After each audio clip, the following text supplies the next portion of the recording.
Yeah, boy. I think he did do a 180 on both of those guys. I'm pretty sure.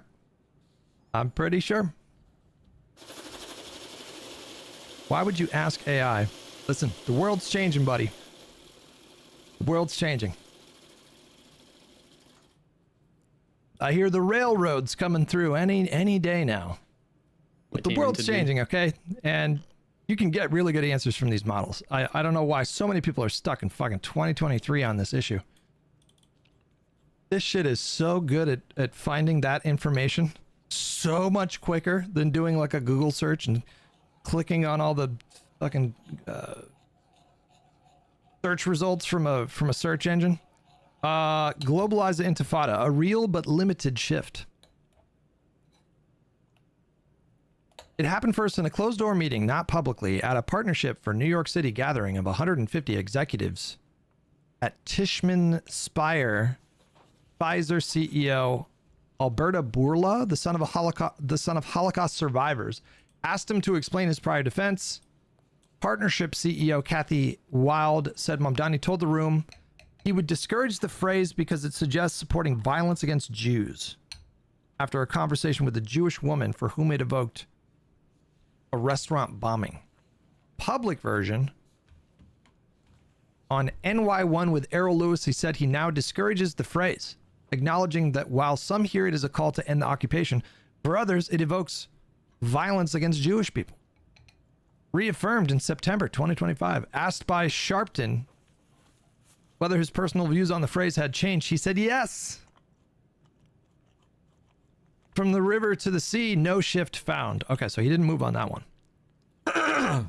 He might have, but if he did, Claude didn't find that ship. Most of what surfaces on this is from outlets with an explicit editorial line. Fox, Free Beacon, World Israel News, Times of Israel blogs. The reliable spine is JTA. June of 2025, AMNY and NY1. CNN Politico, and the Sharpton interview transcript. On From the River to the Sea, everything I could find on this dates to the original Bulwark Exchange and the NBC John Jay debate where he sidestepped announcing both slogans, framing them as expressions of Palestinian rights. I found no subsequent statement discouraging, distancing, or condemning From the River to the Sea. The July 2025 walkback was specific to globalize the Intifada. I thought he had said it also from the river to the sea, but I could be wrong about that. Claude couldn't find it. Anything on that one, but yeah.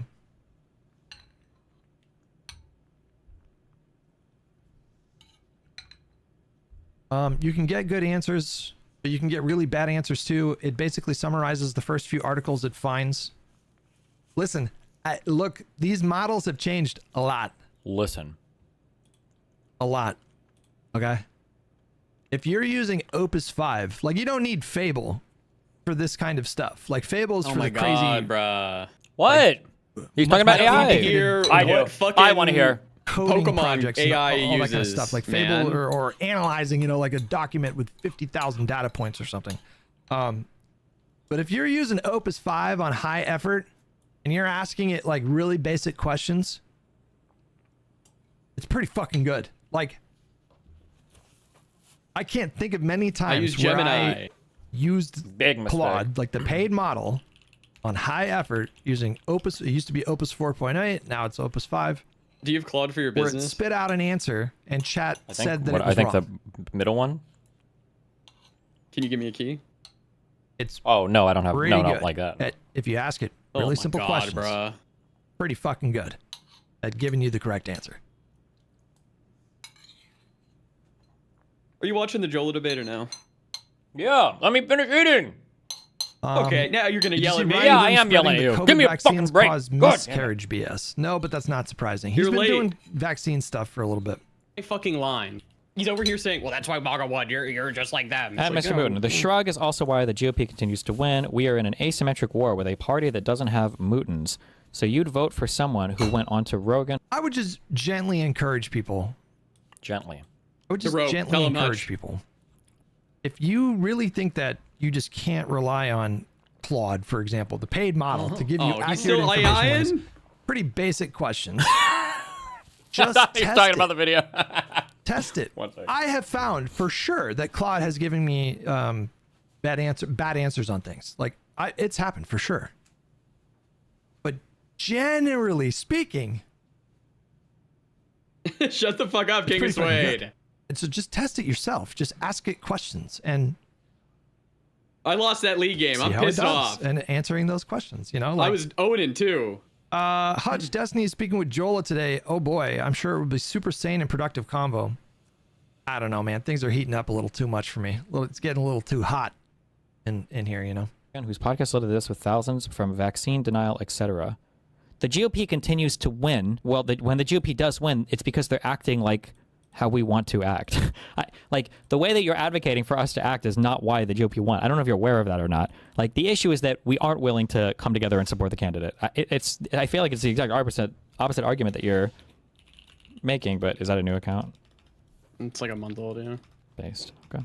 Organizers, no doubt about that. But among like the actual electorate and voting population, I feel like it's not representative of them. Like I feel like the left by and large came through for Kamala when we're just talking about voters, right? Like And then now we're going to play the same game where we equivocate on what we mean when we say the left, or what we mean when we're going to pretend like, well, the voters came through, which they did, by the way. Most people that voted for Bernie, most people that voted for any leftist DSA type thing or socialist type thing, most of them do come out and vote Democrat. That is true. But that's not what we're talking about. Like, nobody has made that claim that most of the people that supported Bernie or most of the people that supported whatever leftist ended up not voting for the candidate. But it's not about what most of the people did. It's about the messaging from the top of their political establishments. And that messaging is that the Democrats and the Republicans are the same. Otherwise, what was the unaligned movement? so Yeah, the polling data shows that the idea that there was like it was the same thing in 2016. Like the overwhelming majority of Bernie supporters voted for Vice President Harris. I mean, this really is not like this, but it is an issue on the margins, and the margins can determine elections, right? So I don't understand where this has to be bad faith at this point from Josiah and Pisco. To continually misunderstand this point and to play this game over and over and over again, it has to be bad faith. And I don't. What particular point does he? I thought I was listening, but what did he say that was so You were bad too about busy that? talking about fucking for AI. any Hutch. leftist DSA type thing or socialist type thing. Most of them do come out and vote Democrat. That is true.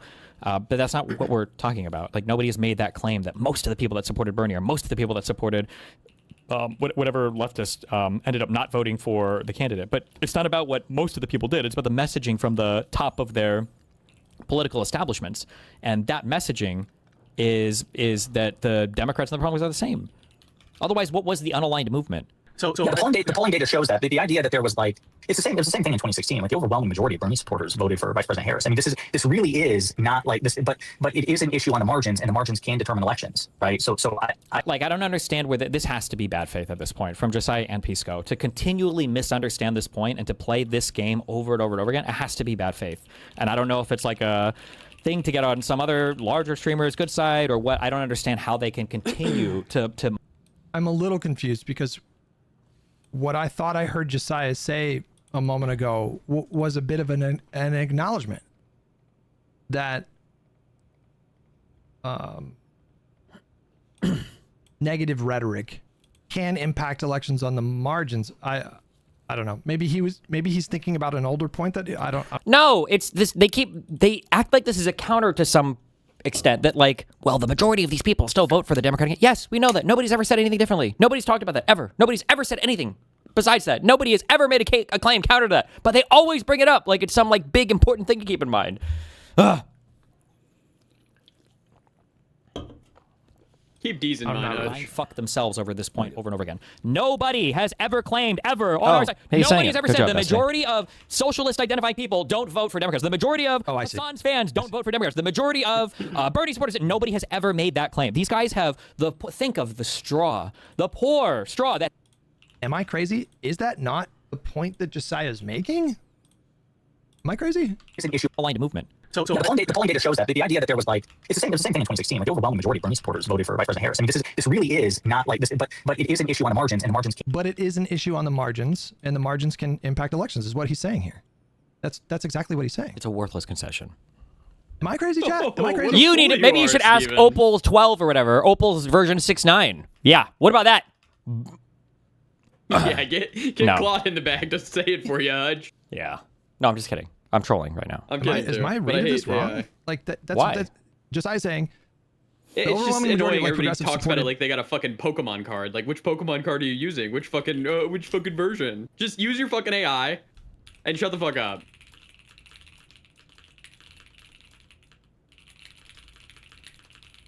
I'm just mad because I'm using a shitty build. And I paid for the year. I'm stuck with it. Okay, well.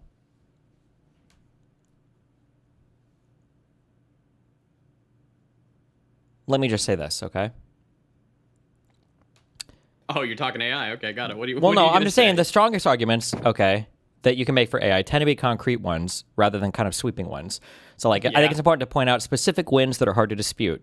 Like, DeepMind's AlphaFold predicted structures for essentially every known protein and released them free.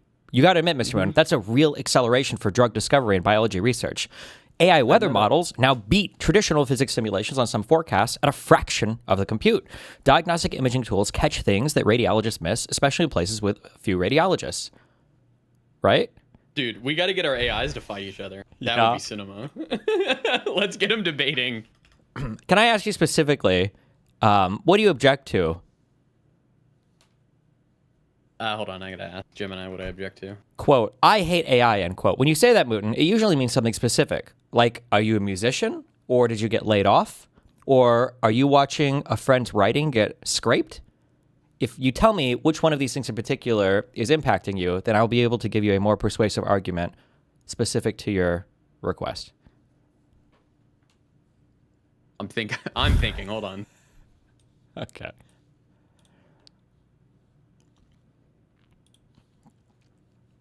With $10 just for the date reference. Gildebrand made the All right, comment. when I say I hate AI, I'm using a shorthand for a very real, very valid set of frustrations about technology and it rapidly shifting the ground beneath our feet.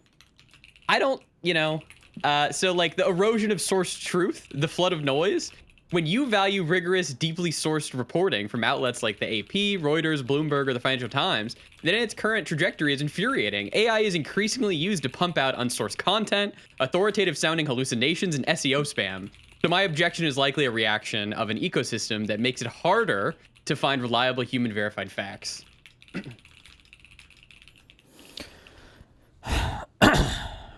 Really? Mm-hmm.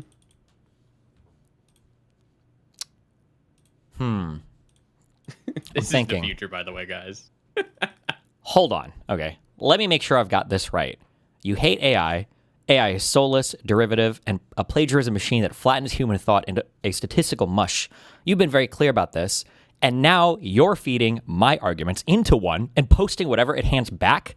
This is not a debate, Mouton. That's a seance where you're the one holding the planchette and pretending you don't feel your own hands moving. You didn't beat my argument. You subcontracted it. Somewhere out there is a data center burning through electricity so that you don't have to have an opinion, and you're going to log off tonight feeling like you won this argument. And honestly, the sheep was right there the whole time. You picked the animal whose entire deal is going where the flock goes, and you built a personality around hating exactly that. The wool is not over my eyes, my guy. The wool is the avatar, and the wool is you. Anyway, I'd love to keep going, but I want to argue with you. Turn the machine off and try again. I'll wait. I've got nothing but time. Unlike your last 3 messages, an actual position I arrived at myself. Bah. That's it. Holy shit. I'm loading up This grok. guy just I'm cooked loading up you. racist Oh grok. my god. Yeah, it did cook me. My prompt was, I just realized that my friend is literally using AI to respond to my arguments now. Can you write me a very snarky, pointed response to call him out for his hypocrisy? Include something in there about how his online avatar is a sheep. His name is literally Mr. Mouton. Damn. Oh, and it even gave me, hold on, if you want it shorter for a text or a Discord message, one thing worth keeping in your back pocket, if he's using AI ironically or to make a point, quote, look how convincing this garbage sounds, end quote, the roast still lands, but it's less of a gotcha than it looks. Might be worth asking before you fully commit. Oh my god, he's giving me social advice too. Giving you tips too. Holy shit. Steve's gonna be in his debate later and be like, Joel made a good point. Oh man.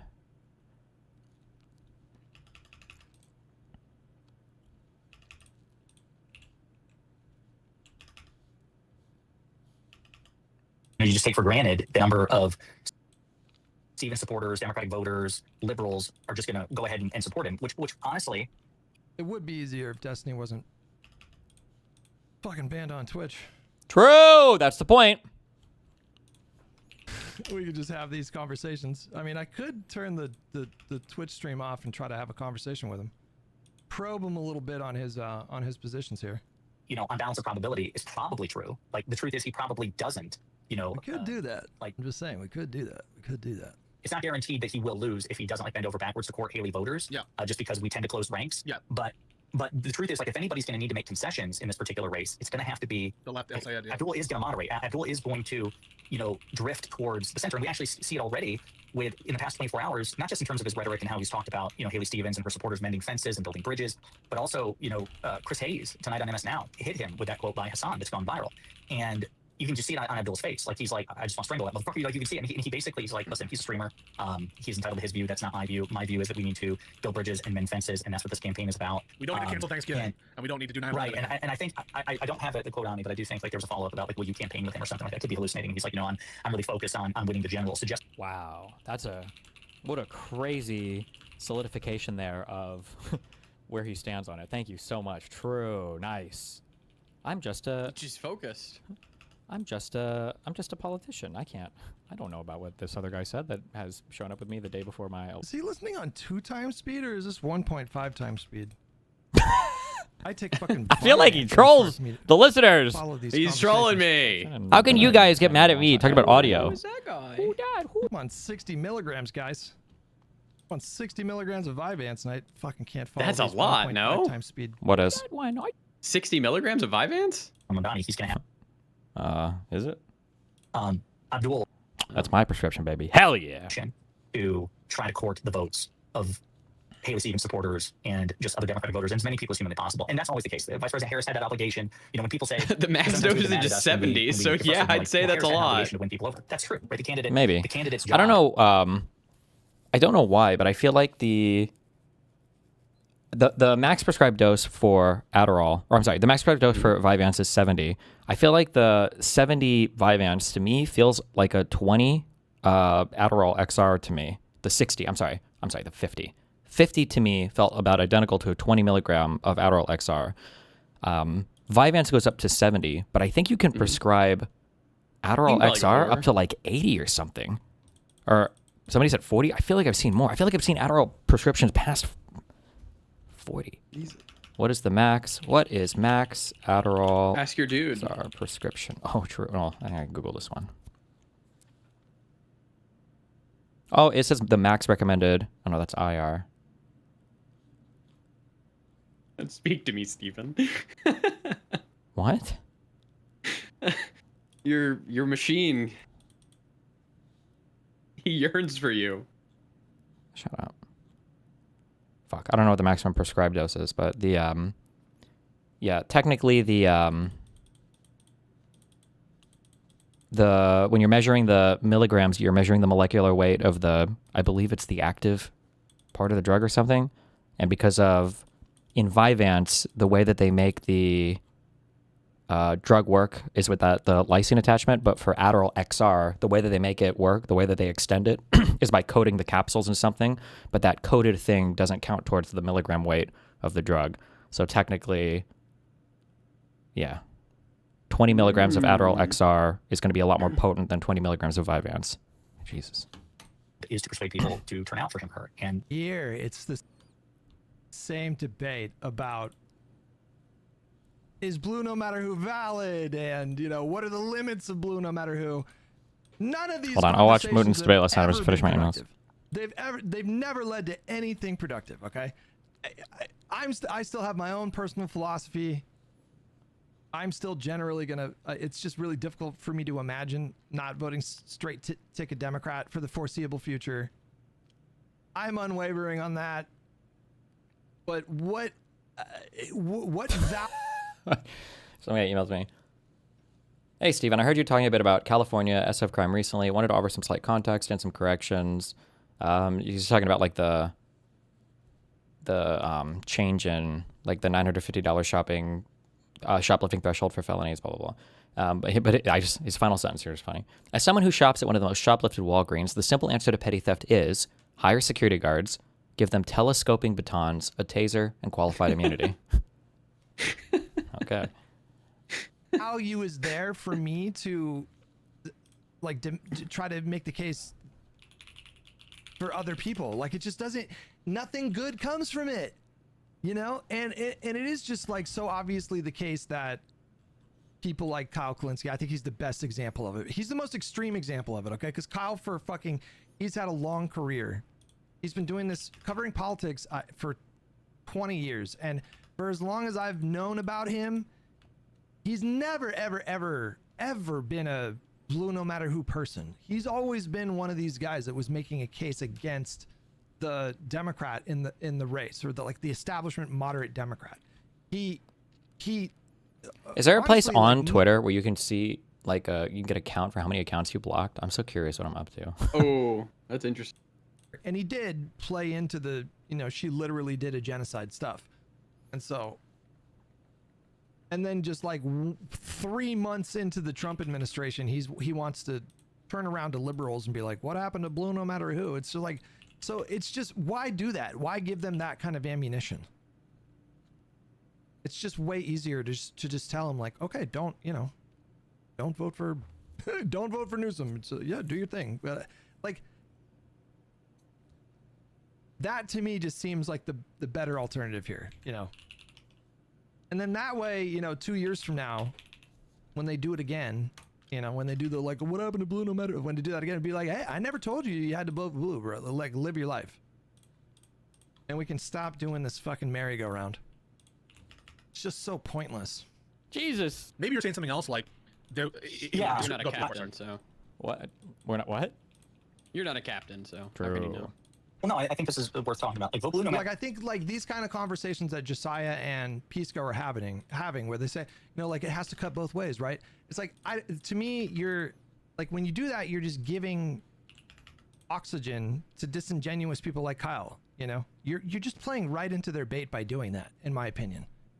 You're giving them exactly what they want when you do that. When you criticize other liberals for expressing skepticism about El Sayed or Hong or whatever. And it's just a lie. It's just a fraud. And so it's just, what is the point of that? Who, the virtue of that prescription is that you increase the likelihood of electing Do you know how many people in our audience have like the Twitter community notes feature? Like the ones that can. I don't know. You can suggest them? Yeah. How'd you get it? I'm a good guy. What?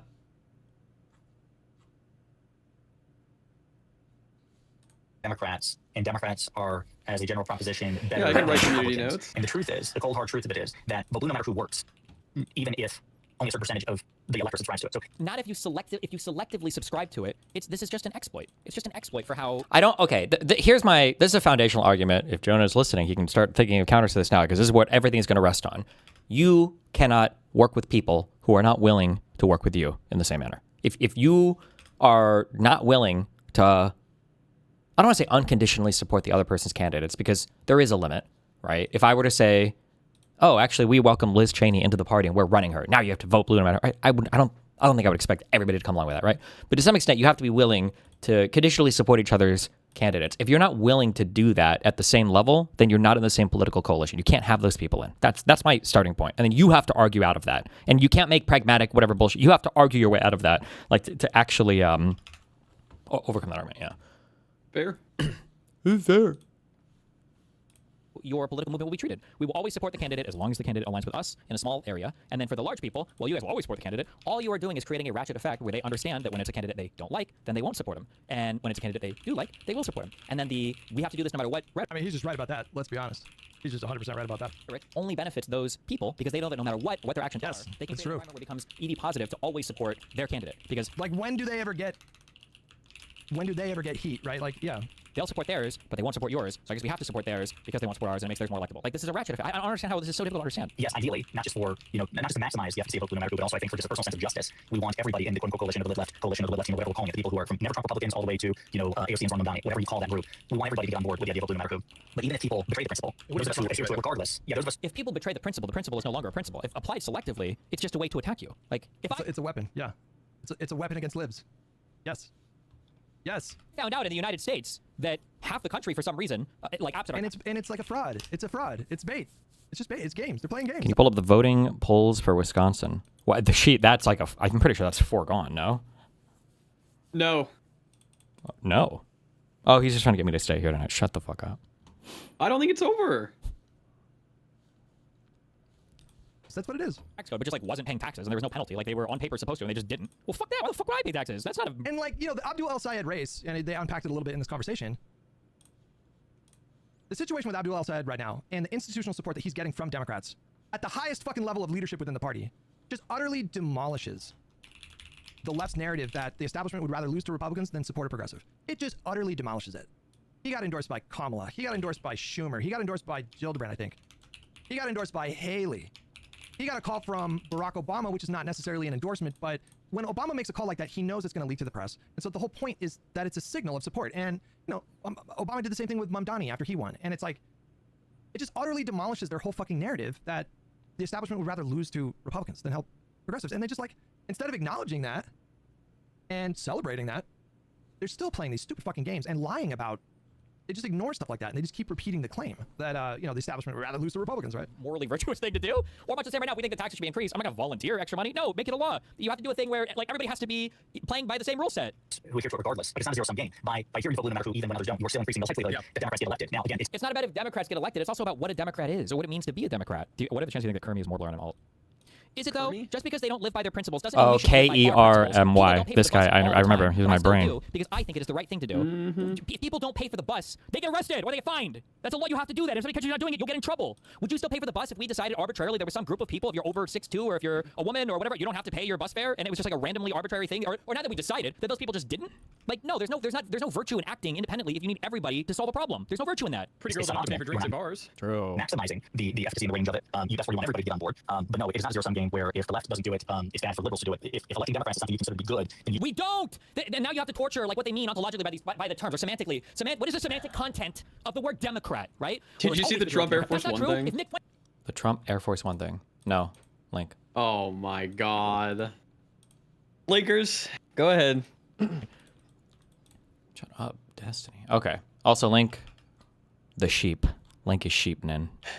I don't know what I just said. Link the sheep. Do you want the whole debate or do you want the highlights? Someone apparently has How long was the whole debate? 2 hours. Link the debate. What the fuck? Wait, give me a second.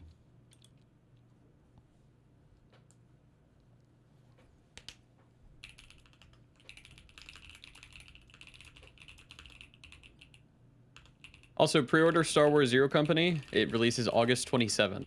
It's XCOM, but Star Wars.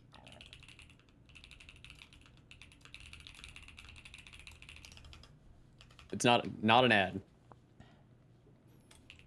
Let's see. All right. It's not a... Wait. Oh. Okay.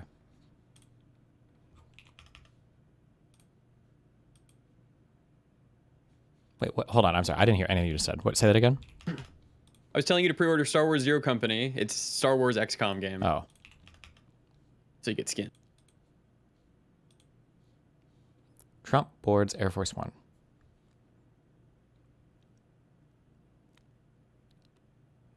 Airport catering truck. 5 minutes after Trump boards Air Force One. Airport catering truck pulls away. Airport catering truck. Airport catering truck. Airport catering truck at rear of C-32A. Is this really Air Force One? Mm-hmm. This plane is fucking huge. Yeah. Damn. So this was flying out of Turkey. Okay. And wait, no spoiler. Trump boards. Oh. Oh, well, it's wait, over. that was the whole thing. Wait, what the fuck was the point?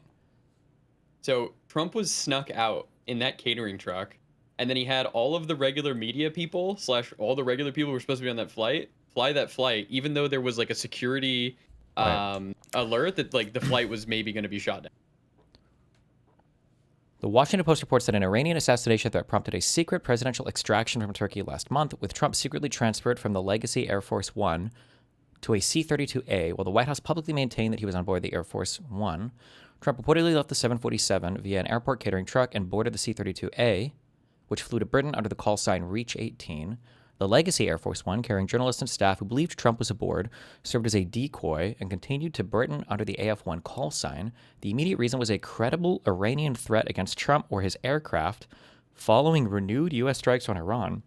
The new Qatari-provided 747-8 was reportedly a factor because it lacked some of the defensive countermeasures found on the Legacy presidential aircraft. The particularly notable part is that the deception extended to some White House personnel and journalists who were not told Trump had changed aircraft. Some of you may die. So, I mean, like, there's so much wrong with this. Okay, there's so much wrong with this, but I actually think, like, the least wrong part is probably the part that a lot of people are mad at. Maybe. If they have a threat and they have to sneak the president out, I think that's fine. Agreed. Letting the plane fly is questionable at best and probably not good at all. That's crazy.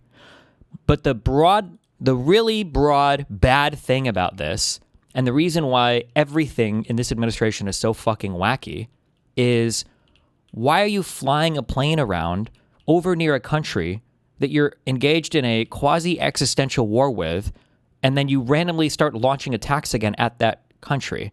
Like, certainly you would have the foresight. I just wasted all my honor. Certainly you would have the foresight. Well, no, to not be over there. Where it's like, well, they had a NATO summit. Yeah. So that's worth dying? Go, man. Yeah. Need to go see his guy Erdogan in Turkey. Air Force One is a 747 with office accommodations for his staff and room for the full press corps. Yeah, that's crazy. I didn't know it was so huge. Damn. Did you know that that the president always brings the beast with them in any country they go to? The car thing, right? Yeah, that's fucking crazy to me. I think are you familiar with everything that's in that car? Yeah, like it's crazy. Like all the defensive stuff and everything, right? But there's also, I'm pretty sure they mandatorily keep a few bags of blood for the president and everything too. So like if he gets shot or injured or anything, there's always like... Yeah, they have like O-negative blood and everything, yeah. This is another I guess, offshoot of the meme. I sent it to you on...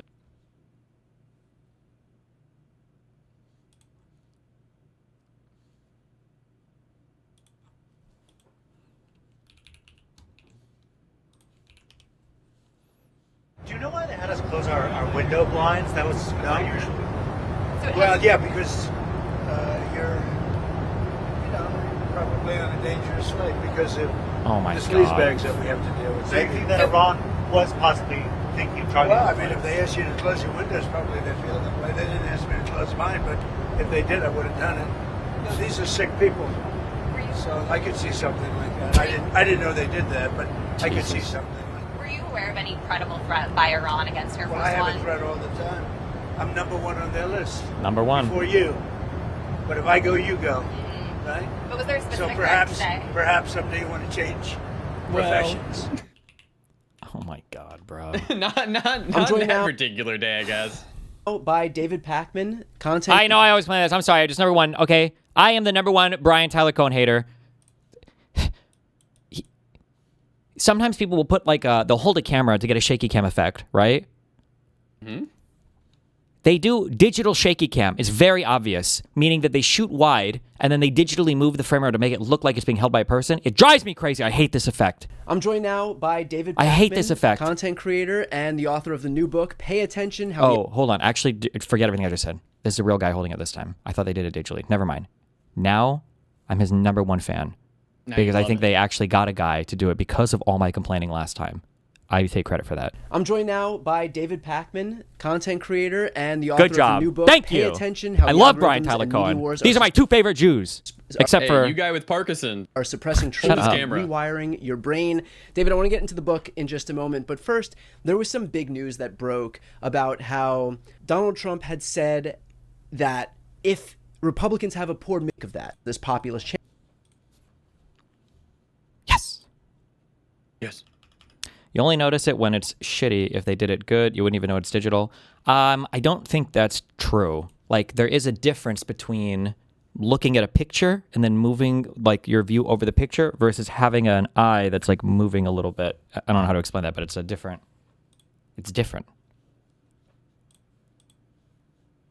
Oh, you.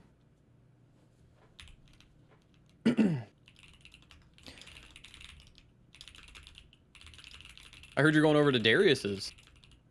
Where? What? He said that you're going over to his house, to the Durrell house. I don't think so. When? Well, I don't know. That's what he just said on stream last night. Okay, based.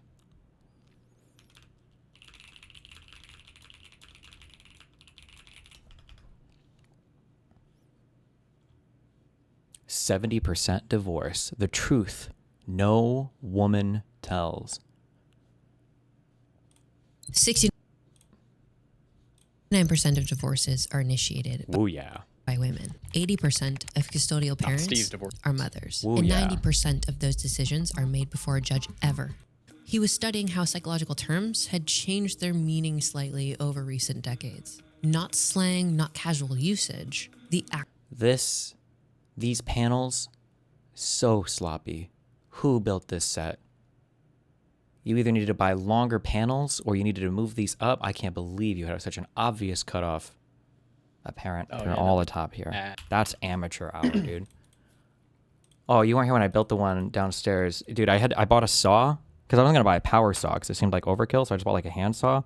Hand sawing anything is trash. And this wasn't even like real hardcore wood. Oh my God, dude.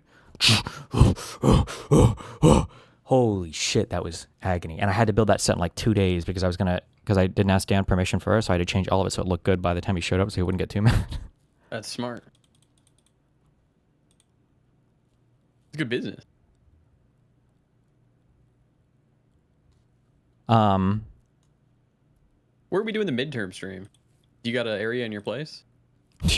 We'll see.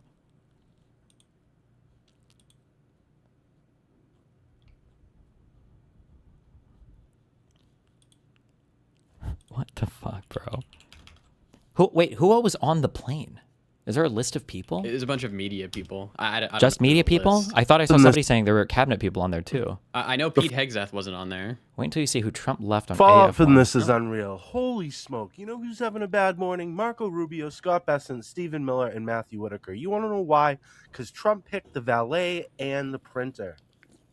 Wow.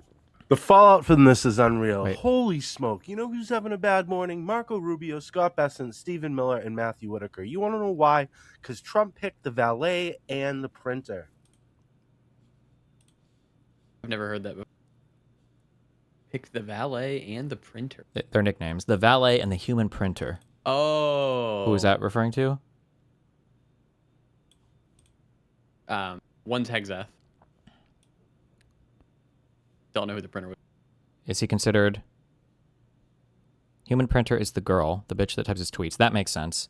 And then Hegseth is considered the valet. He's... Okay. Why don't you just get an actual saw? Sometimes I feel lame buying power tools and I'm only going to use one time. I've gotten a lot of use out of that. My power screw and my power drill. The two different things? Those have been nice. Oh, you mean the drill and the... What is it? The impact driver. The driver. Yeah. My drill and my driver. That's all you really... That's what I got. You know what the most base thing to do is? Just buy someone on TaskRabbit for like a day. Well, wait. The people that Trump snuck off the plane appear to be Natalie Harp and Walt Nauta. So Natalie Harp is the girl that tweets from him. Nauta is his personal employee. He was the guy that was running around all those classified documents at Mar-a-Lago. Wait, what the fuck? What did I die by? I think I got struck by lightning. Whatever. Yeah, okay. Would it have been funnier if all these retards got shot down or Trump? No shot Trump doesn't get removed from power if a bunch of his minions died because of him. Who the fuck? I mean, if people found out he knew ahead of time. Who knows?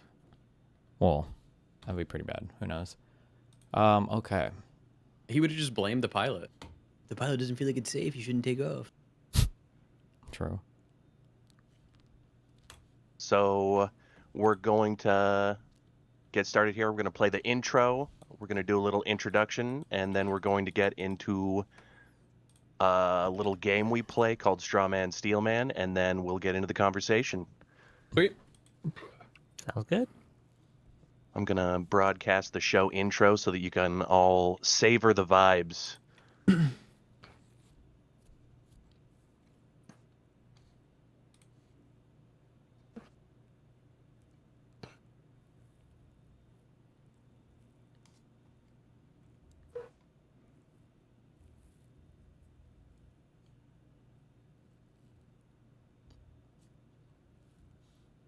Hello? Okay. Let him cook. Hold on, wait, I'm sorry. What, is this a sweeper? What? USA Today. Before Trump, Clinton took a decoy plane for safety. I was there. Donald Trump wasn't the first president to take a decoy plane during a foreign trip in the name of safety. This, if I was president... Worse than porn sites, yeah. Well, okay, yeah, but margin, like redirects or whatever, like if you click into the margins and it redirects you somewhere, illegal. That would be... I just clicked an accident. This should be illegal. This should be illegal. Okay. The Washington Post reported that Trump secretly flew from Turkey in July on a military aircraft while the White House said he was aboard the traditional AF-1, a step taken because of security threats from Iran. In 2000, President Bill Clinton flew from India to Pakistan in an unmarked plane that followed the traditional Air Force One. The ruse was revealed when he disembarked from the second plane for a 6-hour visit marked by extraordinary security. Before the flight, White House Press Secretary Joe Lockhart and other Clinton officials honored the tradition of keeping representatives of the White House press corps informed about the president's whereabouts. At the time, this reporter was president of the White House Correspondents Association and covering the trip for USA Today. Before we left Bombay, White House officials took me aside for an off-the-record conversation to discuss the extraordinary security precautions being taken. We also discussed concerns about the safety of the small group of journalists aboard the familiar Air Force One and the larger group traveling on the chartered press plane, which landed in Islamabad in advance of the White House planes. In modern times, all U.S. presidents have agreed, sometimes reluctantly, to be accompanied by a small pool of journalists when they're on the road or at public events. This ensures that independent observers are aware of the president's whereabouts and well-being, a practice of particular importance in times of crisis. I was aboard the press plane for the flight. As far as I know, I was the only journalist who was aware of the president's plane switch. Of course, when he landed, the world realized he'd switched to an unmarked plane. Oh, okay. So this was similar. Okay, so maybe people have done this in the past, I guess. How the fuck does she know that she's the only journalist aware? Well, she says from her, that's what she thinks, as far as she knows. But if they took her aside and talked to her... Why would they talk to just her and nobody else? Well, because she was the president of the White House Correspondents Association, and then she was the head honcho covering the trip for all the journalists. Yeah. Damn, that feels like the start of like some kind of like a thriller action movie, where like a terror or like Metal Gear Solid 7 plot. Like, a terrorist wants to send a strong warning to the United States, so knowing the president is coming to visit the country, they decide to blow up the plane coming before him to send a message, but that plane actually secretly has the president of the United States on it, and then they rip. Are we supposed to be seeing something? Obviously not, Wick. He hasn't clicked the button. Ooh. I don't know, okay? Everyone always asks that, don't worry. You want us to ask questions on your panel, Wick? Ooh. Pretty much, yes. I would love that, actually. It would make it so that there's content and it's good. But no, you all just are like sheep having to be herded. I'm getting everybody for your next panel to not talk at all. They're just going to sit there silently. And you're going to flounder. I guess tomorrow we're going to have Destiny and Jola just stare at each other. Oh, that's me. Just named in moody seductively. silence. Could be a more productive conversation that way, honestly. Good one. We're going to find out.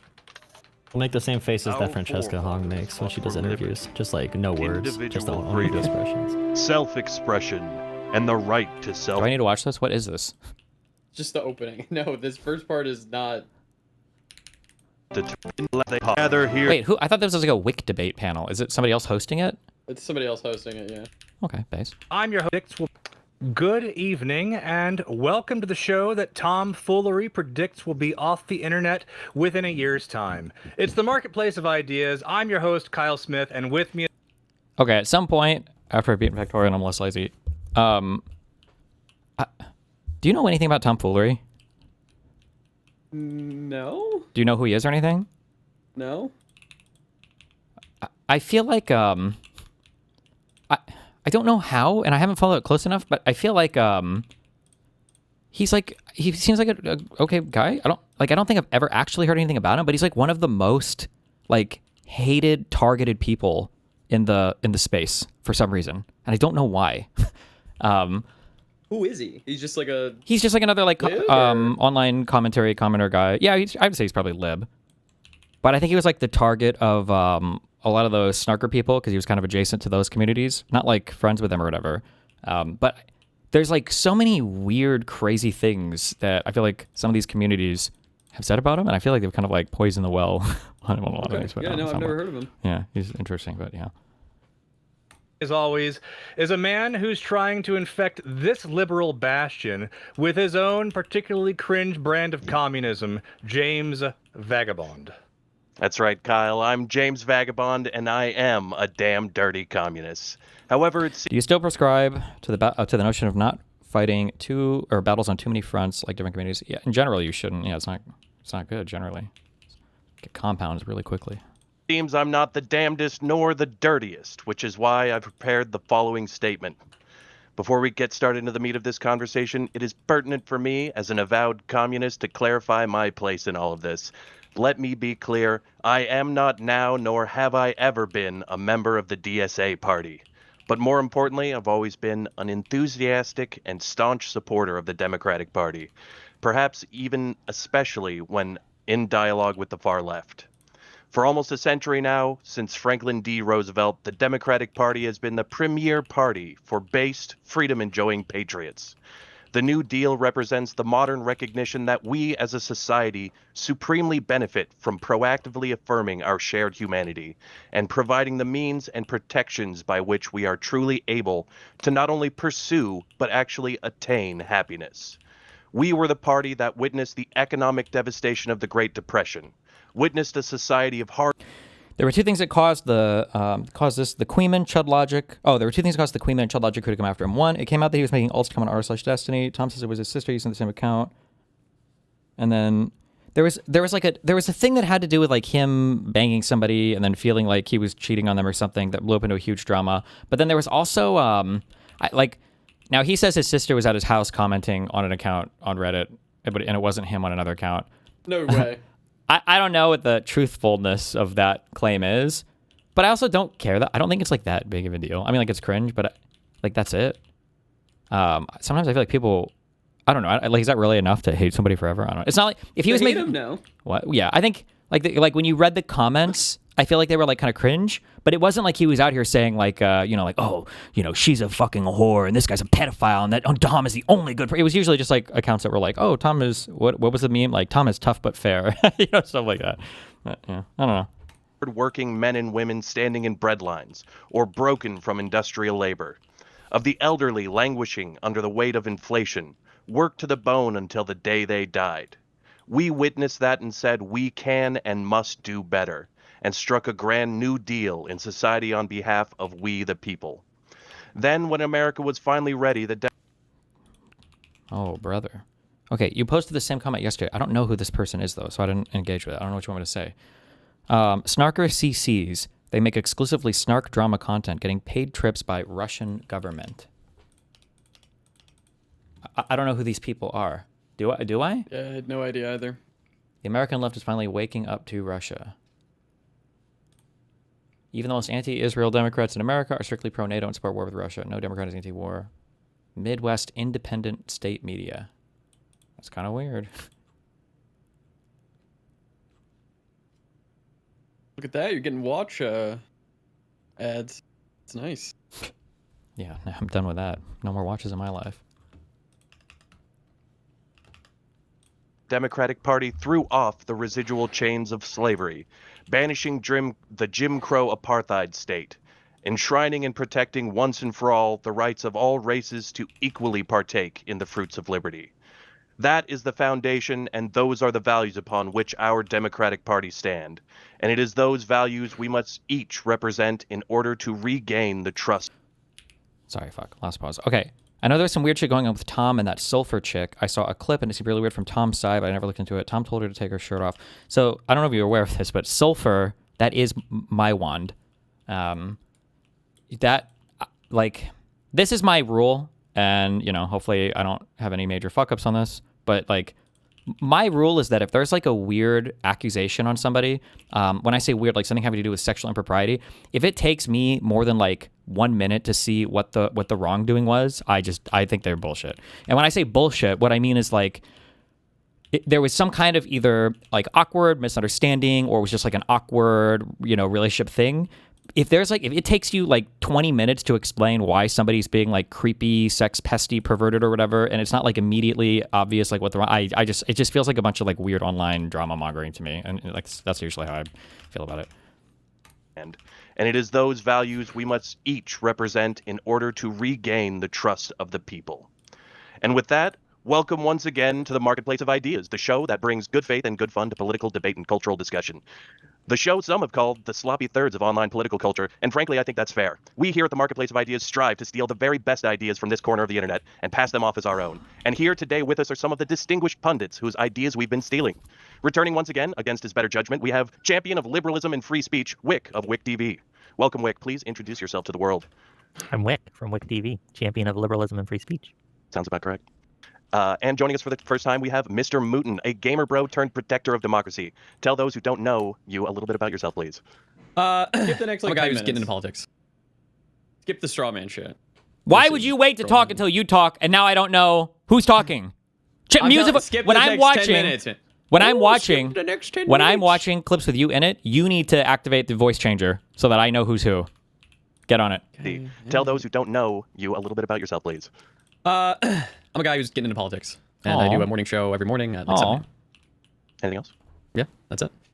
Yeah. And also, for the first time, one of the few more rational, further left progressive who I've gained a lot of respect for, Jola. Why don't you tell us a little bit about yourself? Jola Politics, I spend my time mostly on Instagram and TikTok nowadays, critiquing MAGA, and also critiquing pragmatism on the far left and also the deep center of the Democratic Party. You're like a centrist then, huh? Oh, I'm the perfect centrist, hell yeah. Alrighty. Well, with that, now that we have our guests introduced, I think it's time that we play our game that we like to play at the start of the show to get the good faith juices flowing. A little game that we call Straw Man, Steel Man. Straw man. Steel man. So much like the game sounds, this is the game where we give you a straw man argument that is a poorly constructed argument built to be knocked over. And these arguments are going to be targeted to what we expect you to not agree with. And so you're going to be tasked, if you would be so kind, as to steel man these arguments and make them as strong as you can possibly make them in spite of your disagreement with the argument. Afterwards, you will have the opportunity to say what you actually believe. With that, I'd like to continue our tradition of welcoming our guests to the halls of the heroes of debate. And in honor of this theme, we will be showing them pictured in the middle of making what I'm sure at the time was a very salient point, whatever they were talking about. On my right, we've got Mr. Wick here. And then on my left, for the first time, we have Jola Politics and Mr. Mouton. Wick, There's a fourth empty box there. What happened there? We were going to have Mr. Dylan Burns on, but unfortunately the DSA used their most powerful wizards to summon a storm to keep him from coming on, which I would think is a tactical error because I think he was going to at least speak somewhat positively for the far left joining in the democratic discussion. So once again, a tactical error from the DSA. You can skip the first 10-15 minutes. By the way, it's icebreaker type shit. Ask Mr. Mouton, don't take more for it. The icebreakers are important. We're trying to break the ice. He may try and join us, but he's worried about his connection, so he might join us at some point. With that, however, Wick, if you wouldn't mind starting us off and reading your scroll of the straw man, if you please. Let me make it big so I can see it. Hell yeah. MAGA poses a cataclysmic threat to our nation, so we need the broadest coalition possible, even if that means welcoming the socialists, commies, and even Nazi oyster farmers into the party. Well, Wick, my expectation is that this is... I think so, personally. I think that it's... But I would expect that you might have some disagreement. In spite of that disagreement with that stance, though, can you find the legitimacy within this stance? Sure. MAGA is such an existential threat to our country that we do have to accept help from corners and ally ourselves with corners we would otherwise, in better conditions, be adverse to working with. We need to do it, however, because if we don't, we will not survive, democracy will not survive, and nothing we do in the future will matter because we will lose today. Damn. And the long term does not matter if the short term, if you die in the short term. So that's my statement. Yeah, well said. But what do you actually believe? I actually believe that one of the surest ways, that MAGA is a cataclysmic threat. But one of the surest ways to ensure that it still has pull in American politics for decades to come is by lowering our standards, by disregarding the threat of the far left, and by deciding that we are willing to do whatever it takes to win. By lowering our integrity, we make it so low information voters have a harder time distinguishing between the right and the left, and therefore it's going to make it harder to win in the future. So. Yeah, that makes sense to me. I think it's a stance a lot of people can see the legitimacy of. We don't want to associate with Nazis if we don't have to, and it would seem that we may not. But we'll get into things a little bit more later. For now, I'd like to move on. Jola, if you could please read from your scroll. Jola. The DSA is poised to swallow the Democratic Party. Oh yeah, whole. Oh yeah, and we'll be stuck voting for Hassan Piker for president by 2028. All right, find legitimacy to that claim if you can, Jola. The Democratic Party is going to be overcome by the DSA like it's a growing cancer, and we're going to be hoodwinked by the same radical forces that MAGA did. That's essentially the big argument. Sure. Terrifying, yeah. What Democratic Party is going to be overcome by the DSA like it's a growing cancer, and we're going to be hoodwinked by the same radical forces that MAGA did. That's essentially the big argument. Sure. Terrifying, yeah. Do you find any legitimacy to that claim? My expectation is that you might disagree with it. No, unlike some liberals, I'm very confident in the Democratic Party and liberalism. I think that progressive liberals and center liberals can power through the DSA wave, and we need more liberals to critique the Democratic Party because, I mean, the party, where the DSA did win, it could have been very easy for that to not happen. So like Zoran Mamdani, that is what started this entire thing, right? When it comes to all these other candidates elected in New York City. If the Democrats did not support Andrew Cuomo, if there were not thousands of staffers to come out for Andrew... Does anybody know, for who follow these elections closer? Moot, you should know the answer to this, but probably not. Why? Was Cuomo really the best bet there? I mean, I don't think he was the best bet. No, I think that good people didn't fucking run. Yeah, but why Cuomo? No clue, man. What a bad choice. Okay. Cuomo, and they supported another option that was still progressive. It really feels like there's not too many elections where I can draw from, but I guess looking from the few that I have seen and have followed, it feels like there's a big over-reliance sometimes on past electoral Previous experience. names, yeah. So like if you held any office ever, they're likely to potentially dramatically overweight like your electoral chances, I guess. I don't know, that's what it feels like, but like a Brad Lander. Maybe we never get Mamdani, and even with Andrew Cuomo being such a crappy candidate, it was still a pretty close race. All right. And then also, checking the DGG temperature. The Cuomo stuff was bad, right? That wasn't like a nothing burger. Like there was actually probably some bad behavior there. Yeah, he had like 5 or 6 women, I think, come out against him. So yeah, it sounded pretty bad. Okay. Bad burger. Okay. Well said. Then we will move on. Last but certainly not least, Mr. Mouton, if you wouldn't. It's a thought that the DNC decides who runs. I would guess he decided to run on his own. Well, there's like coordination with the party to some extent, right? Like, are they going to fundraise for you? Can you expect broad party support from people endorsing you? Like, if the DNC really doesn't want you to run and you decide to run anyway, you're probably not going to get any official party infrastructure support, and then endorsements are going to be light. And if somebody runs against you that's more DNC backed, they will lend funding and assistance to that person. Mind reading from your scroll. It would be better to have Stalin, Mao, or the dreaded Francesca Hong in any political position over a MAGA candidate, even at the state level. So, Mr. Mouton, are you able to find any legitimacy to this stance? Yeah, I mean, this is basically just saying, like, it would be better for somebody aligned with the Democrats, like Francesca Hong, to be in the position of power over a MAGA candidate, because the MAGA candidates might do something absolutely crazy, like we've seen time and time again. Yeah, it is precedented. But what's your actual stance on this issue? My actual stance is Francesca Hong will have to earn my vote. It's still the primary, so you can say anything you want about her as long as it's not like super crazy. But also, I think that she would be detrimental to the Democratic Party. I think that the DSA is a pretty big threat to the Democratic Party, and they're not here to be allies. They're here to subvert and stab us in the back. All right. Well, I think that was nice and concise. We will go ahead and end this segment. It was a great round of Straw Man, Steel Man to get us started. Good job, before guys. we jump all the way into the conversation, I would also like to officially welcome our guests to the actual marketplace of the marketplace of ideas. And when I say actual marketplace, I do mean fake marketplace. It is not a real one. We do not actually have any gambling, but we do have a fake stock list where we have the creators who come on our show. And as you can see at the bottom, we've got Jola Politics, Mr. Mouton, and Wick TV all waiting for someone to scoop up some fake shares with the fake currency that we run our Discord server with, we call Grift Coin. So if you want to join our Discord and participate in that and show your support for the creators that you like the most, that is one way you can do so. If you'd like to support our channel, please consider visiting our YouTube channel and giving us a like and subscribe on this video before you go back to the streamer of your choice with whom you are currently watching. We are new to the game, but we are growing and learning. And much like the DSA, we're going to swallow the discourse whole. Really? Yeah, real good at swallowing here. What is the political persuasion of these guys hosting the show? Are they like lefties or? One is a commie, and the other one I think is like lib. Okay, interesting. Okay, it's always good to see more. I feel like there haven't been new shows in like a long time. Mm-hmm. So, did you ever watch any of? Cherry's stuff when she was like hosting shows? Oh no, man, the only one I watched was like Prime K's and stuff. The worst thing about Cherry's, I guess whatever is going on mentally with her, is when Cherry is like on, when she's trying, it's really, really, really good content. Like she's funny, she's super smart, and the few, I want to say she only did, maybe I'm just thinking the ones that I was on, but I feel like she only did like maybe 4 or 5 of those panel things. But yeah, she was really good at it. It's unfortunate, but anyway, okay. With that said, discourse. We do indeed have a long-going discussion amongst the left as of late on the internet in regards to the DSA's pull and influence within the Democratic Party. And with the three of us, I don't want to preempt your opening statements too much, but my understanding is that we all collectively recognize some negative qualities of the DSA that we should be aware of. So since we seem to have that common ground, as you give your opening statements, I'd like to pose a few questions towards you. One, is the DSA more dangerous? Holy shit. That's a Kino tweet of the year right there. What one? Checked in on the schizo horseshoe, and it's just too perfect. The Hunter Biden interview. Tucker Carlson and Hunter Biden. The laptop came from Israel. Would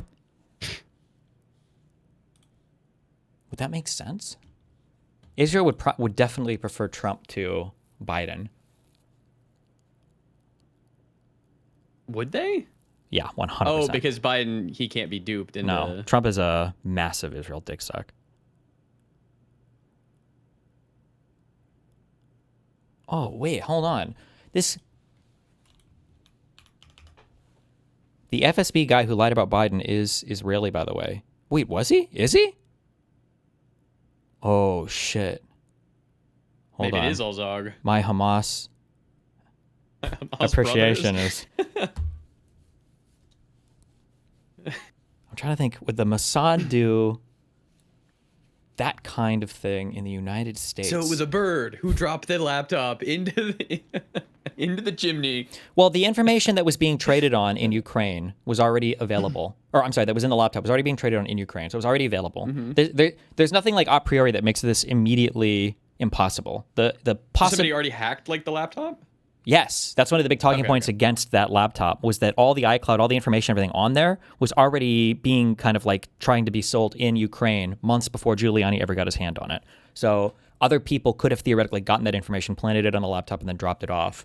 Right? My obvious assumption would be it was Russian in an attempt to get rid of President Biden.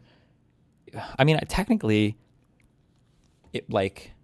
this guy is Israeli. Alexander Smirnov was the FBI wanting informant. to sell it. That makes sense.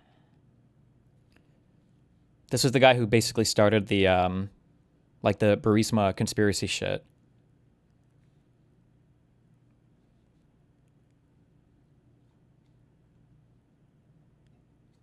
He was born into a Russian-speaking family in the Ukrainian Soviet Socialist Republic.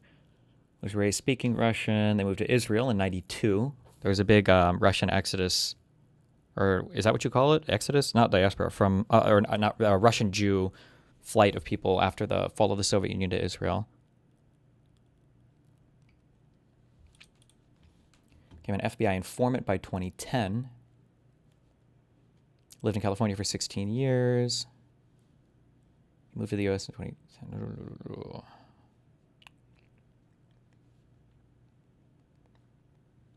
He admitted having links to several high-level Russian officials. God damn. American Express sued Smirnov in 2013 after he failed to repay $100,000 of credit card debt. How do you have $100K in credit card debt? He borrowed $500K from Encino-based firm D&D Marketing and was sued in 2015 when he didn't repay that loan.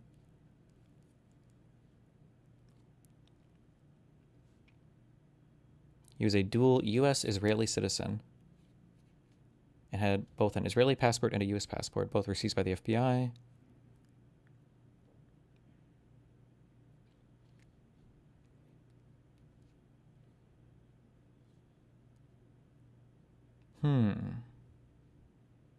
So you're noticing, huh? Well, no, I mean, there's technically nothing like immediately. No, I'm kidding. Yeah. Yeah. The only thing would be Israel running like an op like this in the United States would be crazy. Right? It would be pretty crazy. Not on the level of like assassinating like Charlie Kirk. There's no, there's but no this way. is like but we're cutting off diplomatic ties, no? I'm not sure. Close Influencing to it, our maybe? election? It would now, yeah, this would be a pretty big deal. if they got caught, it'd be really bad, yeah.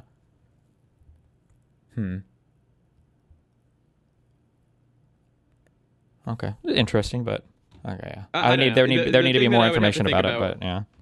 It just seems like the risk reward is not there because the risk is so crazy. Like, Yeah. they're only fucking defenders. Maybe, yeah. Well, maybe. It's complicated. Yeah. Have you covered Vosh's absolutely insane doomer apocalyptic tweets? He's lost his fucking mind. Nope, haven't seen him.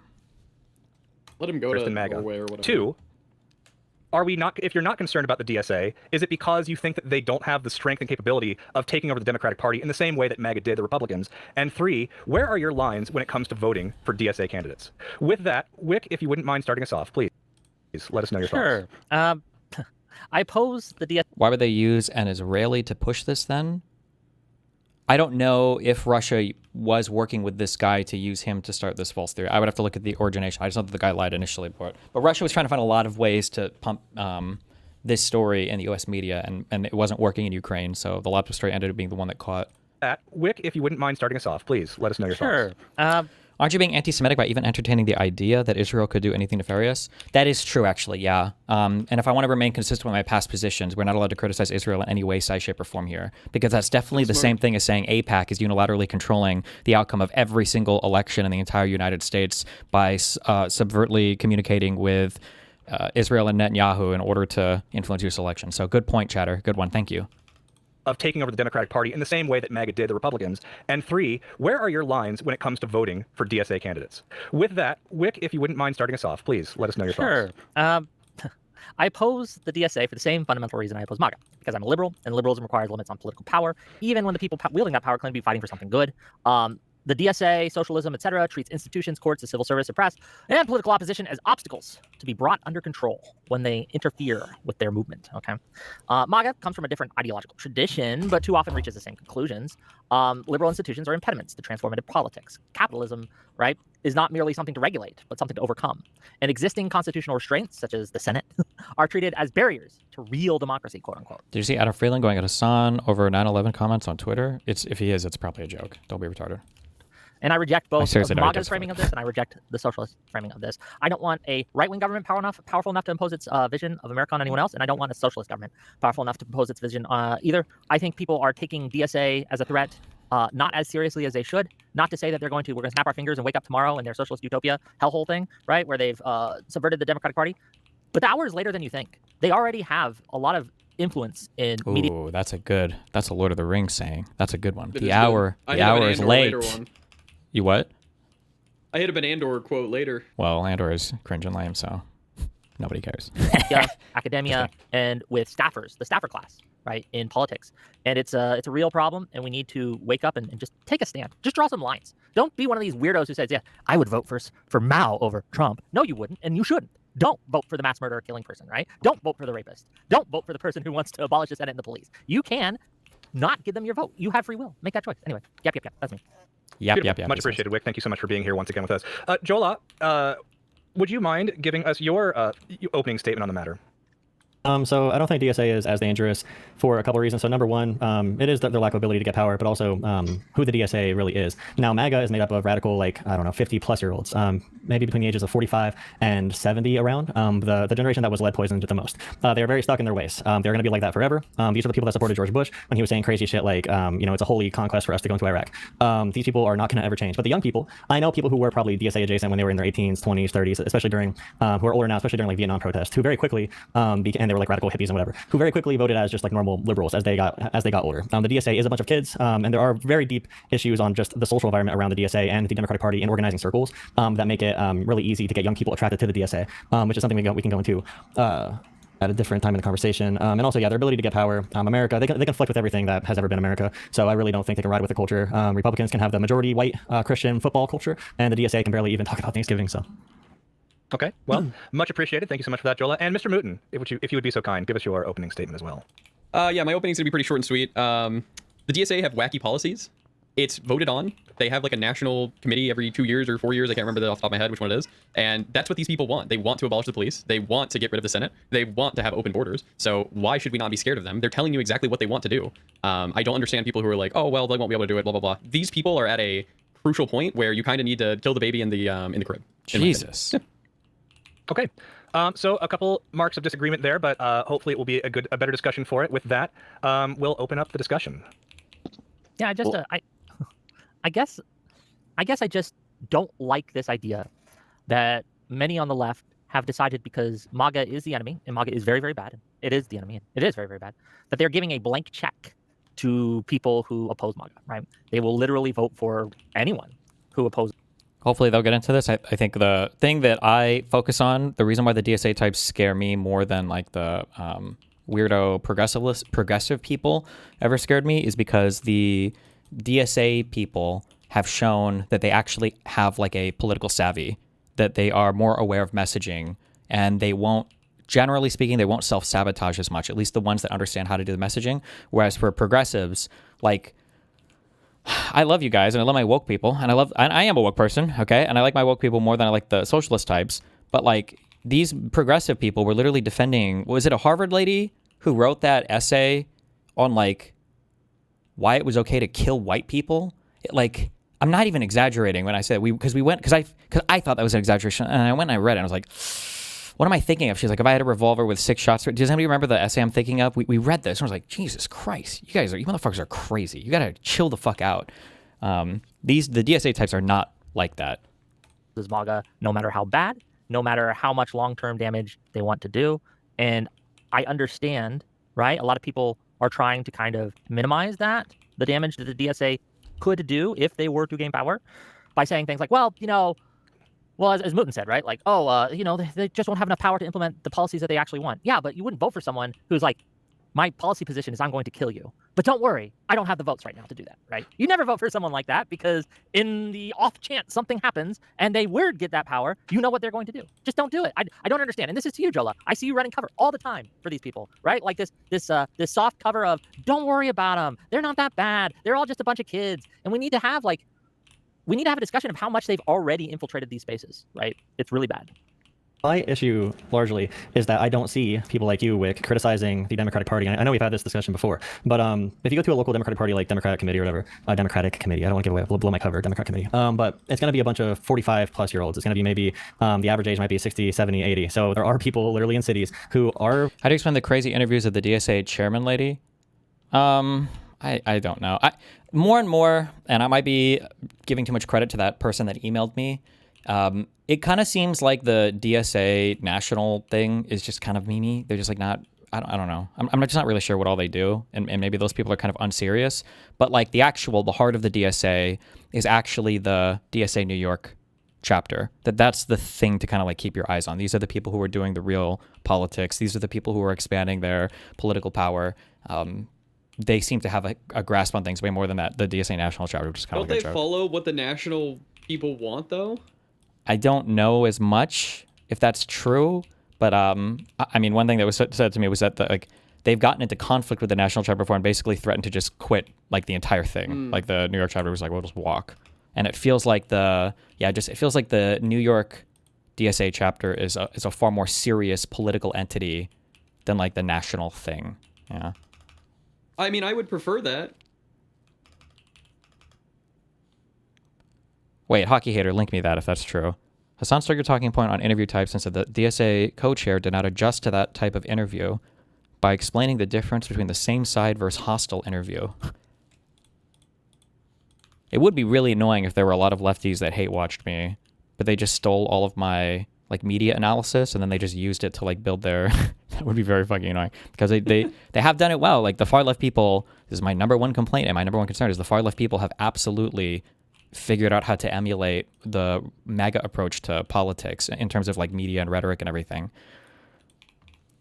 From more affluent, white backgrounds or whatever backgrounds, where they can afford to pay dues, or they just go to the meetings for fun because their friends go. And it's the only place where there's organizing happening where it's going to be younger people. Now, Democrats can either say the DSA is a cancer and all this crazy stuff about it, or they can try to compete with DSA where they are very effective. And someone said on YouTube chat, DSA New York City and National DSA are at each other's throats 24/7 because DSA New York City is more right wing and moderate, and National is lots of MLs and Maoist types.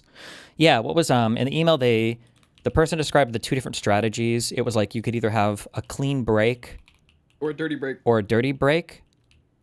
I don't remember if they said there was a difference in approach between the national and the New York people on that, though. I'll have to go back up and read. But the New York types seem to be a lot more sensible, pragmatic. And insofar as when I say pragmatic, I mean that they're having like a serious attempt to like subversively exercise political power. Whereas like your national branch types are like, if you're going to run, you should run on the platform Stalin is good. Whereas like the DSA types in New York are like, you should run on we need Medicare for all, and then we'll do some sneaky shit in the future, basically. They're far more strategic is the word I'm looking for.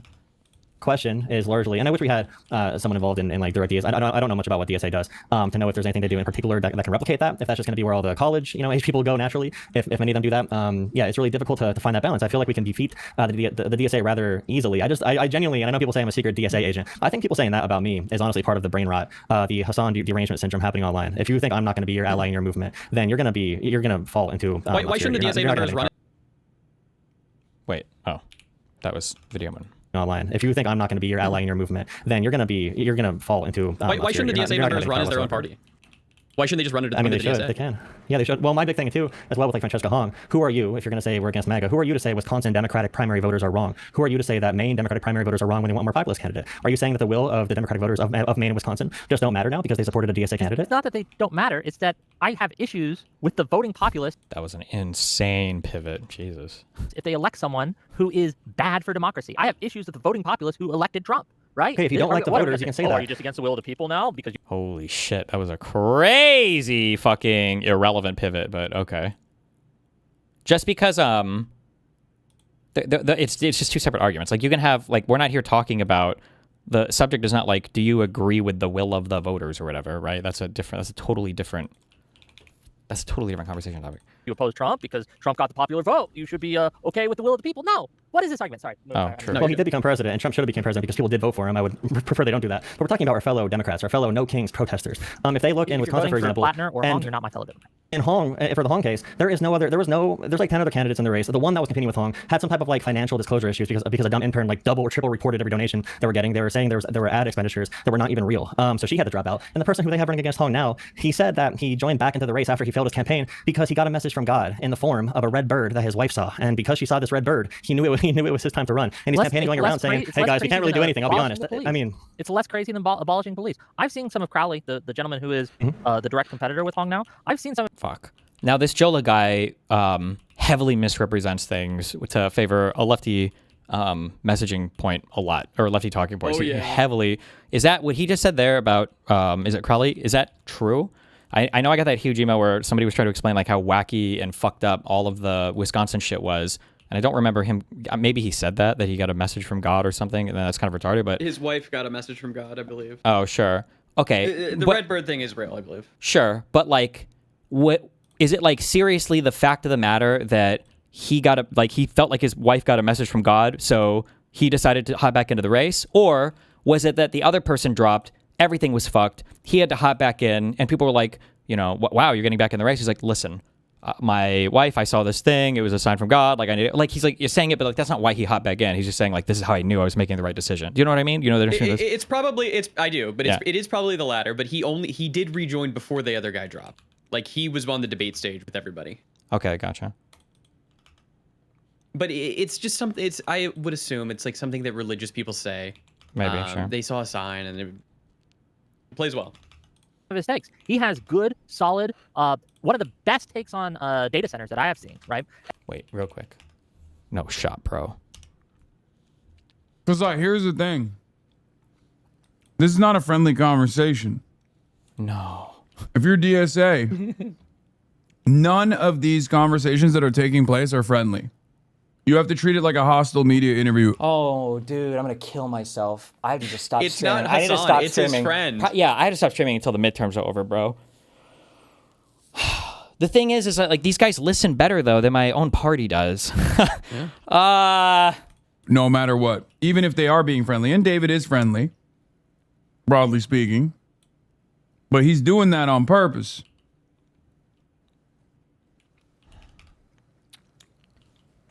He's doing that to create a false sense of security so we can get clips off like that. For sure. Nom, nom, nom, nom, nom. What's he eating? There's got to be like Yeah, pre-cocked, like pre-canned responses for all of it. Their word for it. We have to believe what they say according to you, but can you even make sense of that? No, absolutely not. Again, these people are not Democrats. They should not be allowed to run on a Democratic ticket, and I agree with Cassie that the National Party should have stepped in long ago. What are you saying? Jesus. Everyone, all these slopulous now are like, we need a moratorium on data centers. This guy, Crowley, comes out and he's like, well, no moratorium. We could regulate them and maybe address some of the issues with the environmental effects that people have concerns with, but we should be building data centers. Like, data centers have revitalized communities that they've built in. And being anti-data center is a lot like being anti-nuclear in today's vernacular. It's going to make us poorer, weaker, and less able to compete in the real world. Crowley is a good candidate. Crowley is the union candidate. Crowley is someone we should be supporting. So I think is a crazy person. We're talking about politics. But we're talking about politics here. You can say F the voters, screw the voters. Okay, you can keep on saying screw the voters, we hate the voters. But politically, we need political influence to stop the rise of slopulism and MAGA. So if you want to say the Democratic voters are dumb, then I don't know what I can tell you at that point. The DSA. This is such a weird. I don't. How old is this guy again? I don't know. He's really young, isn't he? Like 20 or 21 or something. If you're the older somebody is, the less likely I am to be charitable, and the more likely I am to accuse them of doing some weird. You're like trying to be fucking subversive or something. So I don't know. Maybe. I just, sometimes this guy he just feels very sneaky. You can be mean because he calls you out at the end of the video. Oh, wow! Spoiler alert. He feels very sneaky with the way that he does his communication. I don't know. And what were you saying? No, I don't remember. I was just gonna say the DSA members are the slopulists.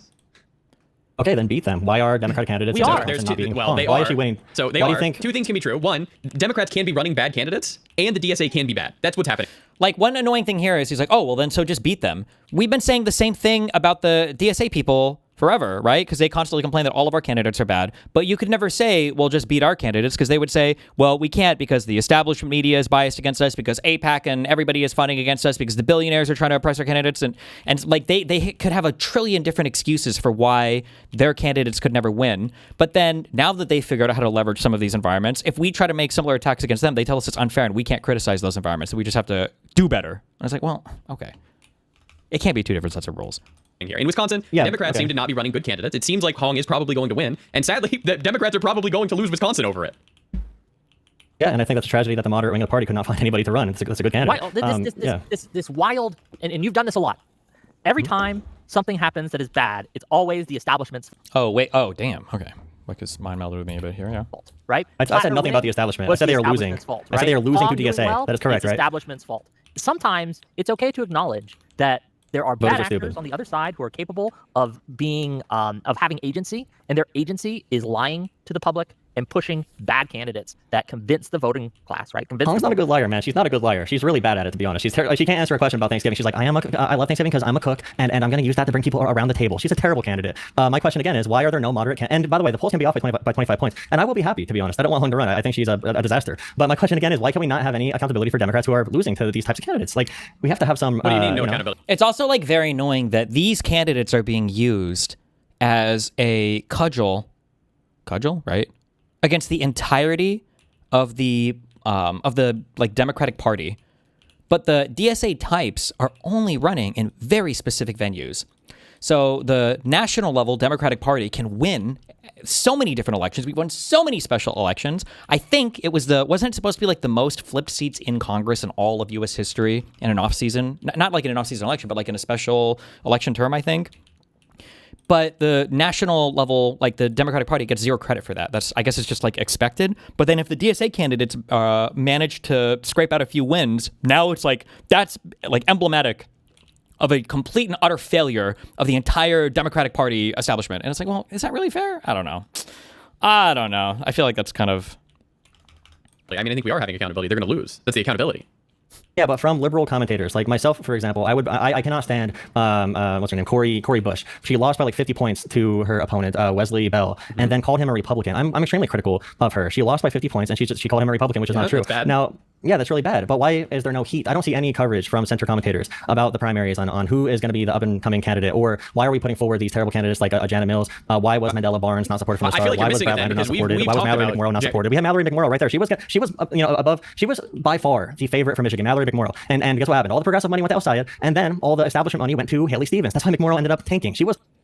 Is that I just try not to be biased in things that I like, I guess. Was McMorrow, was she more favored than Haley Stevens. I don't know if that's true. I liked McMorrow way more. Hutch literally interviewed her. I think all of us over here liked McMorrow more than Haley Stevens. Her and Haley were neck and neck in the polls for quite a while, and then she started to lose pretty hardcore. Hmm. By far the favorite. If the establishment would have went for the compromise, went for McMorrow, she probably would have won. The reason McMorrow ended up tanking is she tried to thread the needle, and she ended up being lukewarm. She was neither hot nor cold, so the voters spit her out of their mouth, right? She decided to play a balance where she appeased the establishment, but also went to the progressive side and played with those voters. And In April, she raised the same amount of money as Stevens and pulled about equal. Was Stevens' campaign, like, had it really taken off yet, or were they just kind of like waiting more to join the fray?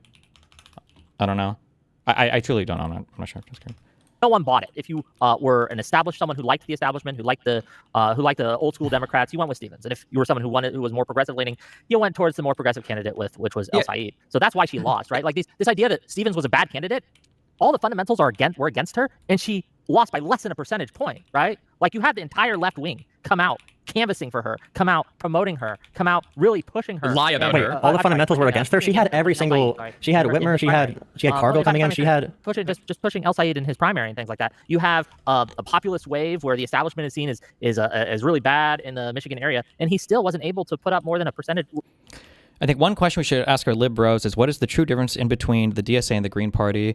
Why can they understand the difference and danger with the Green Party and not the DSA? Do we understand a danger in the Green Party?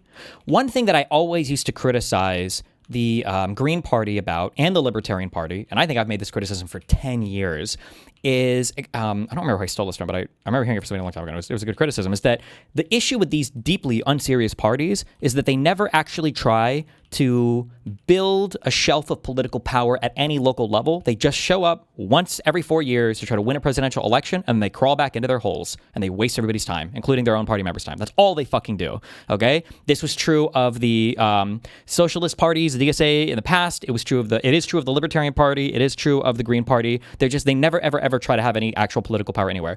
The DSA, though, is now doing the local power thing. And it's much, much, much easier. Obviously, they got a huge win with Mamdani, but it's much easier to take a national level political interest and try to fixate it on some local elections to start to build your chest of political power there and then expand that than it is to show up once every 4 years to try to win the fucking presidency, right? Like Jill Stein and I don't even remember his name. I call him Aleppo Johnson, Gary Johnson or whatever, the Libertarian guy. Like, it's a fool's errand to do that. Not even a percentage point of a victory. Like Stevens was a great candidate. Stevens was strong.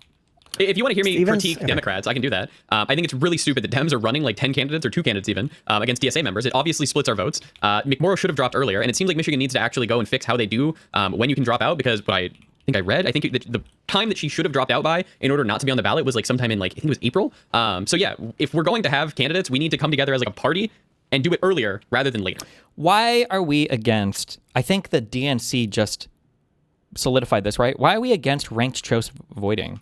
Ranked choice voting. Because I feel like ranked choice would also help our primaries. It would get us to the middle. Yeah. I think ranked choice is really good. We talk about that a little bit later, where we talk about ranked choice or jungle primaries. I think jungle could be interesting, but I am a little afraid of that one. Yeah, I'm not sure as much about that. For the audience, a jungle primary means that there's like a collective primary for all the parties like at once. So you don't have like a Democrat primary and a Republican primary. You just have a big primary, and then the top 2 or whatever candidates go on to the general election, right? Yeah, that one seems really scary.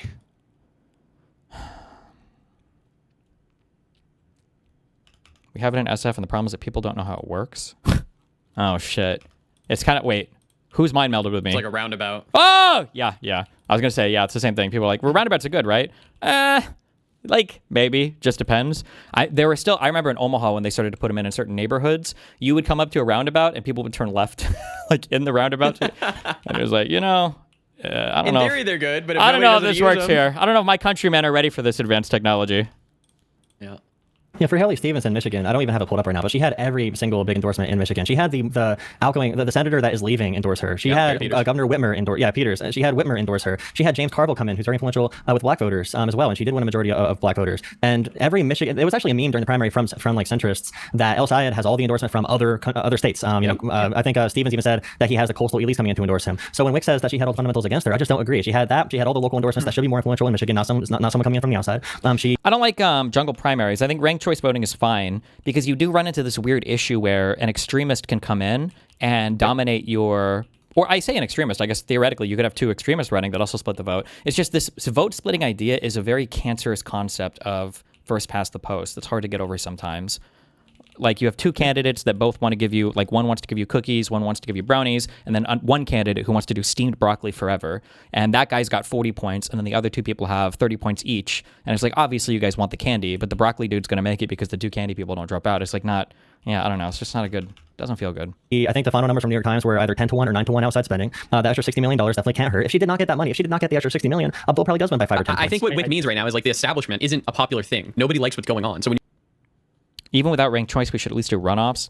Man, I thought about that, but like, is that not like runoffs for primary? That feels kind of dramatic. It's like we're primary or primary. Yeah, that feels like really dramatic at that point. I don't know.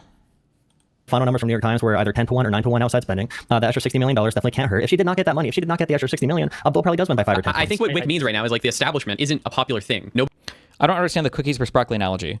Let's say you have a population, 60% want candy, 40% want steamed broccoli. Let's say that the 60% candy people actually have two candidates running, offering two different types of candies. When people go up at the primaries to vote, 30% of candy 1 wins, 30% for candy 2 wins, but then the broccoli guy gets 40%. So the 60% candy enjoyers split their vote down the middle, 30-30, even though either one would have preferred the other candidate, but now the 40% broccoli guy takes it with a plurality of the vote. Plurality meaning the highest percentage won, but not over 50%. Nobody likes what's going on. So when you're an outside candidate and you're coming in, you're fighting against the establishment. Doesn't New York City do ranked choice voting? I think for their, I don't know if they do for any of their like federal level seats. They did for the mayoral stuff though, yeah.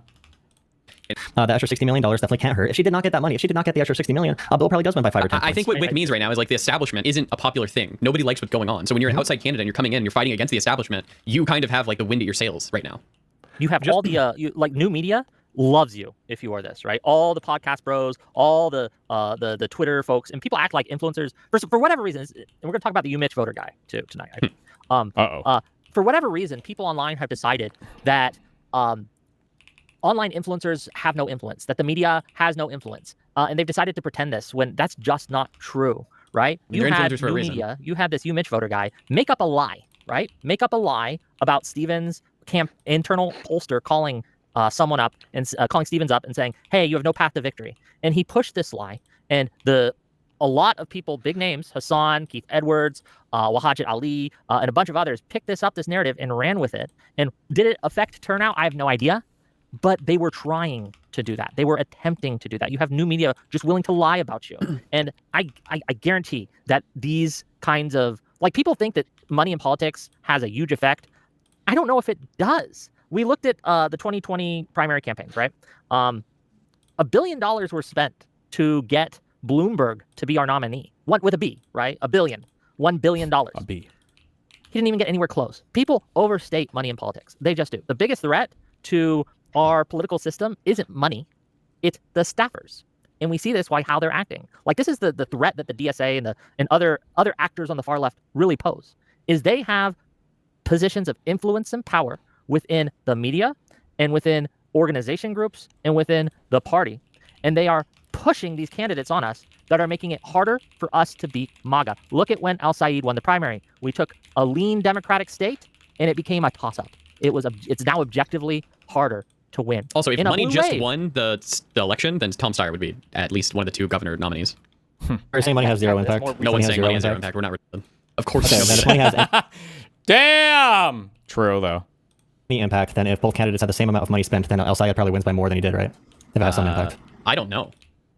Okay, so money has no impact, is what you're saying. Yeah, money has no impact. Why is that the only option? I feel like there's probably like a saturation point when it comes to media stuff where it's like past this, I don't know how much more helps. Like, I don't know if if more ads would have like raised the awareness for him or his positions more. I feel like this was like a national level popularity or national level popular primary.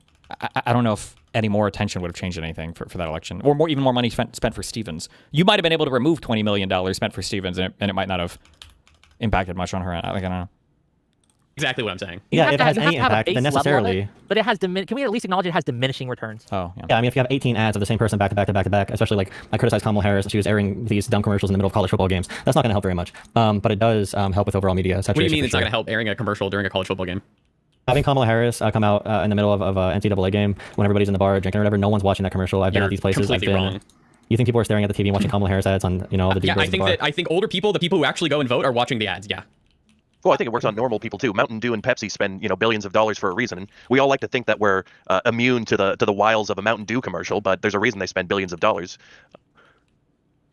I would also like to say that I think Wick was really spot on here in that the new media landscape, in my opinion, is the biggest piece that people are missing in all of this, which is the ability of and it kind of ties to money in a certain case where each person, all of the people fighting for attention and relevance and therefore some amount of power and money they're not necessarily doing it for forthright reasons. They're not doing it necessarily because they purely believe in some political ideology. Instead, it's something more of an attention economy where the most bombastic, or in the case of like the DSA and the political landscape, people promise the moon and they don't have to deliver anything. And so they get to use this sort of rocket fuel in the social media landscape to get attention.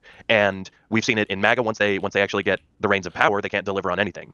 And to me, that is where I focus my thoughts on all of this conversation, is the new media landscape and the way that it is taking control of society and all these big decisions we're making. If I may. will say, just really quick on the new media point, because I know you're going to talk about that, but Haley Stevens did have probably the biggest new media clip of the primary with her TMZ interview when she went off script and they did not want her to do it, but she was her genuine self. If she would have done that more often, instead of talking about Abdullah Syed's podcast over and over and over again, and I'm endorsed by Barack Obama like over and over again in the debate versus Abdullah, she probably would have won. She would have won this primary. And you have to ask why the consultants Okay. are telling her to talk like She that. didn't. I think it's really hard. It's so hard to decide like what would have been better or not. But I think one thing that you have to be very wary of is, especially for somebody who I've never seen it, but I bet this guy wanted El Sayed to win. I bet he said it. I bet he endorsed it or whatever. But like, these guys were all saying that Stevens was going to lose by 14 points, right? There were like 4 different polls. There was that bullshit leaked one. All these guys thought it was going to be like a landslide victory for El Sayed. And it ends up being a less than 1 point race, I believe, when all the numbers came in at the end. I think it was less than 1 point, which is crazy. So for them to say, well, this thing she did was actually wrong, and if she would have did this instead, she shouldn't have brought up that podcaster point. Like, maybe she would have won. Well, maybe that was a point that you didn't like, but maybe that was one that was actually, more influential in one direction than another. Maybe older people really don't like the idea of podcaster politicians. I don't know that. I'm not actually sure 100%. I don't know if there's focus group polling that shows one way or another, but I would be a little bit hesitant to offer my opinion on like, this is absolutely what she should have done, or they absolutely should have thought of this, when it's like, well, whatever we thought they should have done before, this election ended up way different than everybody said it was going to. It's El Sayed, not El Sayed. Fuck yo mama, bitch. I've done that more often instead of talking about Abdullah Syed's podcast over and over and over again. And I'm endorsed by Barack Obama like over and over again in the debate versus Abdullah. She probably would have won. She would have won this primary. And you have to ask why the consultants are telling her to talk like that. She didn't. You talk about her endorsements constantly. If you look at the exit polls. And Sorry, you said that she said she was endorsed by Barack Obama. She said that. She never said She that. gave the impression that she was in the flyer she put out. And you could see her talking to black voters. There's a clip of her walking around to everybody saying, I was proud to work with Barack Obama. She's obviously laundering his name and using it for that purpose. You realize laundering his name? I mean, if she had any association with him, why would you not talk about it? That's completely and totally fair. Also, I don't like sometimes when somebody lies and then when they get called out on the lie, they walk it back to a different statement. And I was like, well, hold the fuck on, because before you said she lost because of this thing, okay? Nobody is attacking necessarily the thing when they say that your thing is wrong. They're attacking the fact that your earlier conclusion was based on a thing that you just said was wrong. I don't know if people understand that sometimes, is that if somebody says, why did you drive home yesterday when you were drunk? And you say, I was secretly fed alcohol in my Pepsi cup and I didn't know it. And that's why I drove home drunk. I didn't know I was drunk. And if somebody says, okay, well, yesterday it wasn't Pepsi that you were served. You knew it was like fucking vodka or whatever. You knew that it was just like, okay, whatever. I don't know. I don't know the specific thing of whatever. I don't know. We don't have to argue on this point, right? I was like, well, no, hold on. It's not that you lied about that point. It is, but it's the fact that that was the foundation that you used for your last argument, which means that the last argument should have never been an argument that you were making. So why did you have that argument if the underlying point you made was not even true? And then you very quickly and readily acknowledged it wasn't true, Yeah, this is happening a bit in this. I don't know if it'll happen more. It's not necessarily the most important thing here, but she didn't. You talk about her endorsements constantly. If you look at the exit polls. And Sorry, you on said the that she ground. said she was endorsed by Barack Obama. She never said She that. gave the impression that she was in the flyer. That's a way different. Gave the impression of an endorsement. I don't even know what that means, but okay. This is also where it would be nice to bring out the exact ads or the exact put out, and you could see her talking to black voters. There's a clip of her walking around to everybody saying, "I was proud to work with Barack Obama." She's obviously laundering his name and using it for that purpose. You realize that she was did not say, endorsed "I by have an Barack official Obama in the past, right? Okay, was she for this election? That's a terrible argument. Sorry, did she say that I was endorsed by Barack Obama when I ran for Congress in a different race. Did she ever say that? Did she ever say that? Why did you bring that up? Why did you bring that point up? What does it matter? Because if she's she was saying endorsed? Why would you not bring up that in the past you've worked with Obama or that Obama has endorsed you in the past? If he's still probably one of the most popular politicians in the United States, why would you not bring that up? What? One of the go ahead, Moon. Because you're literally saying like, oh, why she bring up Obama? Well, she was endorsed by Barack Obama in the past. She has worked with him. Why are you lying and saying that she said on the debate stage that she was endorsed by Barack Obama? Can you into that? Damn, hold on. Why are you so angry? Yeah, I'm just an angry guy. Okay, based. I don't like when people lie and then move on from it. Sure, based. Yeah, I think it's fair play. I think it's fair play to use Barack Obama's Sorry, name. can you answer that? Why you lied and said that she was endorsed by Barack Obama on the debate stage? Were you wrong? Okay, I didn't say on the debate stage. She gave the impression when she was talking were to you voters and wrong? flyers Yes put or around. no? I was super wrong. Good, thank you. Okay, so in the debate with Haley versus Abdul, he gave answers to questions on things like green energy, and also about the air pollution, about the sensors. They're going to detect air quality, how we can make sure that we monitor that from different corporations. And she went on a story about like, I'm endorsed by the Attorney General, I'm endorsed by Whitmer because I'm going to bring home a future for people like you. It's just a different kind of politics. She sounded great off script, and she kept bringing up Abdul's podcast over and over and over again. Why would she bring that up so many times? Oh my God, he is obsessed with this. I do think that she had a really bad debate performance. I didn't really like her debate performance. Now, historically, at least for presidential elections, debate performances don't really seem to move the needle that much. I don't know why. They just don't. Maybe they can create like special moments where there could be like a huge like clippable moment that goes viral and maybe people can build off that. But generally speaking, it's really crazy that when we were looking at like the primary season, especially in 2020, like if this is like all the candidates and this is like your opinion and like this is where like the kind of like polls are, if you have like a major debate moment, this is what would happen. It would be like the first debate before Iowa. Whoa, holy shit, they had a big moment. And then it's gone like this. It feels like this thing would happen over and over and over again. Oh, She had terrible advisors. And the one time she did a genuine appearance in front of media, she went off script with TMZ. She got by far the biggest media clip of the entire primary. So what's your point here? Just that you New media is accessible to moderate candidates. John Ossoff goes huge on independent media. Tallarico does huge on independent media. These are not exactly far left DSA candidates. It's definitely not John Ossoff. Definitely not Tallarico. What does that have to do with anything? I don't know why you would compare. I'm pretty sure Jay-Z and Kanye West have good media. I need to learn new rapper names. Okay, I don't know any of it. But I mean, like, what is this? Why are these being brought up in comparison to this? But they can still use new media. It's a candidate quality issue. Well, that's not. Hold on. That's not a candidate quality issue. That's a messaging issue. Here, I will criticize. Yeah, and that's. Does John Ossoff utilize a lot of new media? Is that true? I know that he's given great speeches, and I really like what he has to say. But he's not like he hasn't been like competing for his seat. Like I don't know. How does he? He's not on like Joe Rogan. Yeah, or, has John Ossoff done a yeah. single like podcast thing ever? Is he even OnlyFans I'm not aware of? I don't know. That's a weird comparison. I don't understand. That's candidate quality. Yeah, if they can't message in the modern era, yeah. Well, Let me get my point out. Let me get my point out. I think that the Democratic Party, the DNC, the establishment, whatever you want to call them, has failed when it comes to meeting the moment with new media and the landscape that we find ourselves in. Their messaging has been terrible and it needs to improve. But that's not a candidate quality issue. When I think about candidate quality, I think, how are they going to govern? Are they going to be able to get bills passed? Are they going to be able to stand up for their constituents and meet the moment and oppose MAGA effectively?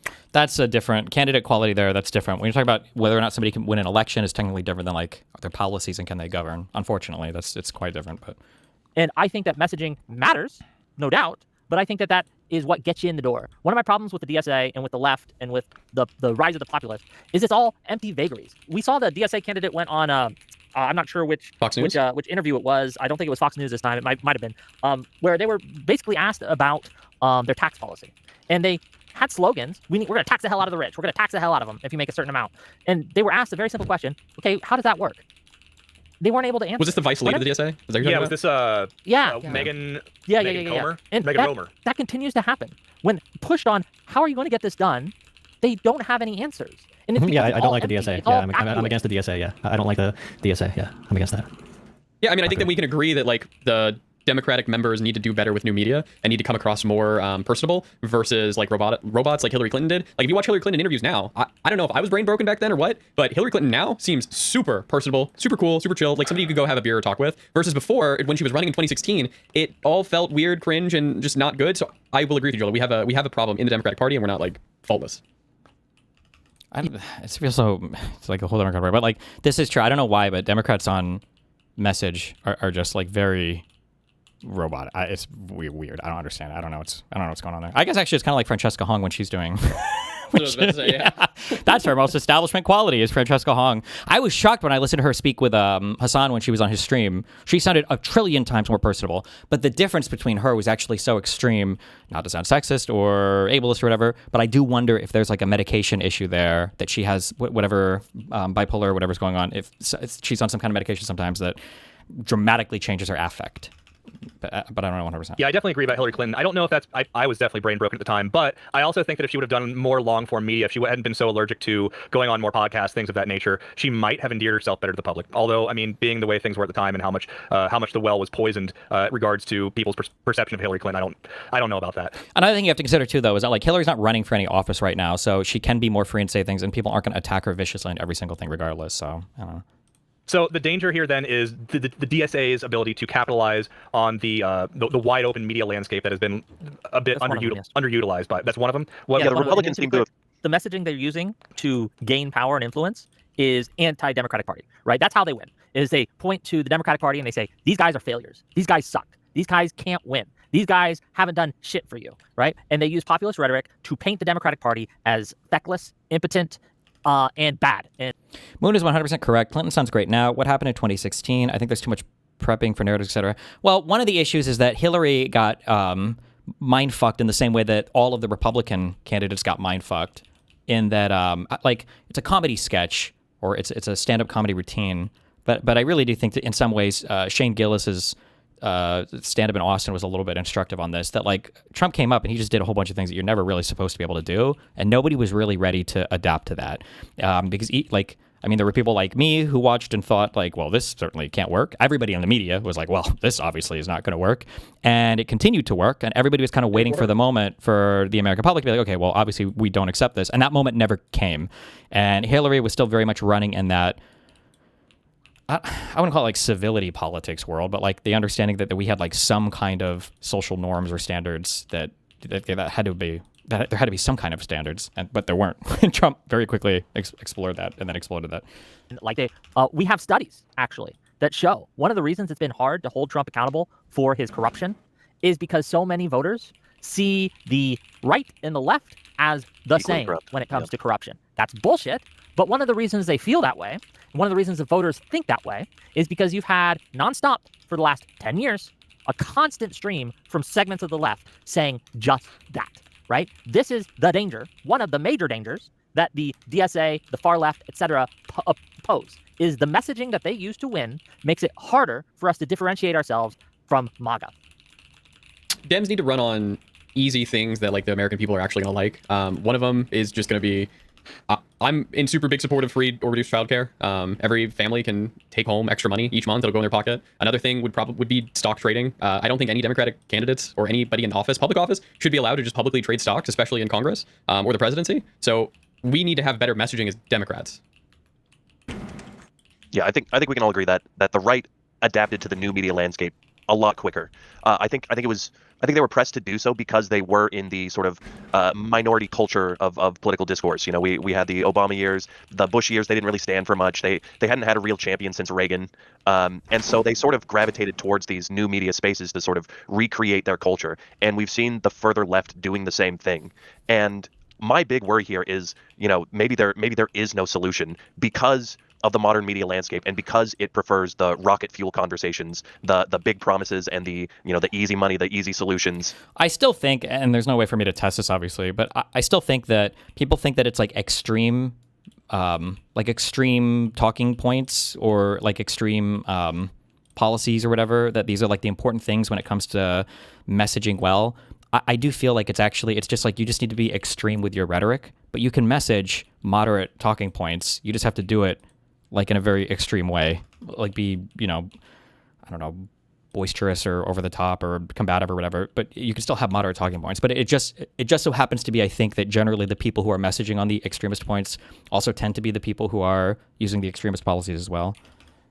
At the snap of the finger, like Wick says, if we just get rid of the liberal systems in our way, then we can just usher in our great new society. And have you done much diving in on the Congress trading stocks thing? Feels weird to me that banning someone from buying. I think selling is a major issue, but I think just the buying is getting everyone upset. Well, no, it's obvious. Well, it's both, right? It's the idea of being able to time your buys with upcoming legislation. I feel like you should just have to announce your trades like 30 days in advance, or maybe something like that, or at least clear it with some office. That's already a thing. Oh, you mean 30 days in advance? Sorry. Yeah, or clear it with some kind of ethics office or something. The big issue, but nobody wants to talk about this, and obviously it's whatever, is that like I've never seen anything compelling that shows that there's like any illicit trading going on that shouldn't be, or that somebody's like doing stuff that they shouldn't be. I don't think there's any compelling reason to believe that. Do you think the president should be able to buy stocks? Should be able to. Well, it should probably be whatever rules are on Congress, I would say, maybe. I don't know. I just don't think that there's like a big issue with like putting your money in like an ETF or fucking VOO or whatever. Sure. Which is an ETF, yeah. I think besides what Trump does, Trump is a whole other outlier of corrupt, crazy shit. One thing, though, that you should consider, and I don't always consider this because it's boring to me, but like one thing you should consider is, I'm always harping on policy. Like we have to look at the good policies or whatever. You do have to look at stuff that makes the public feel good as well. Like a legitimate branch of government or like a legitimate institution doesn't matter if people feel like it's not legitimate. Like the feeling of legitimacy is as important, or sometimes more important, than the legitimacy of the thing itself. So that is something to keep in mind as well. At the snap of the finger, like Wick says, if we just get rid of the liberal systems in our way, then we can just usher in our great new society. And I'm worried that there is a long-term, maybe unsolvable problem of real solutions, moderate solutions, safe solutions that don't solve everything instantly, easily, don't have a selling point in the modern media landscape. And I'm not sure what's going to bring us back from that. I think when you're running, you just say all the sloppy shit, and then when you actually get to Congress, you have to really govern. I've heard that strategy going around, and I'm cynical enough. I'm cynical enough that I'll vote for someone even if I know they're doing that. Like if Gavin Newsom starts promising some sloppyism and he's our presidential candidate, I'm pulling that lever every time. But I don't like it either way. But I think that you probably have to like pick your sloppyism and go in like that method. Obviously, you shouldn't just do everything. Like anybody who wants to ban data centers is stupid. Yeah, you're like Boromir, though, right? You're looking at the One Ring, you're holding it in your hand, and you're like, I can use it to help. I can use it to win. No, cast that shit in the fire, bro. Like, one of the problems with populist rhetoric is that it destroys trust in institutions.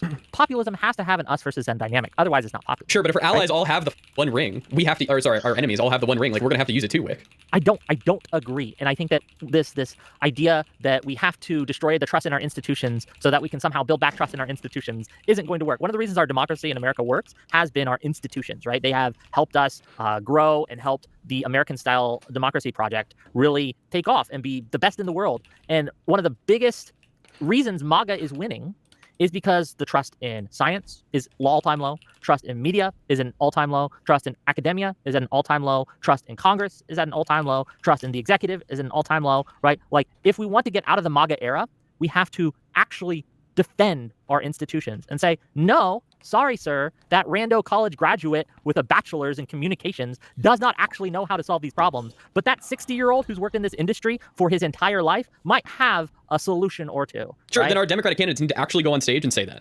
Because I feel like nobody's that's saying why I said that. we have a messaging problem. Yeah, Yes, you're right. But it's hard to win primaries saying that because of the populist wave. Sure, but I feel like that's a bit of a defeater. Like if Haley Stevens was up there, and I think she was kind of trying to say this by calling him a podcaster, but I think you need to be a lot more blatant and in the voters' face about it and just be like, this guy has never done anything in like the Congress or the Senate or public office. Like really, I know he kind of had whatever it was.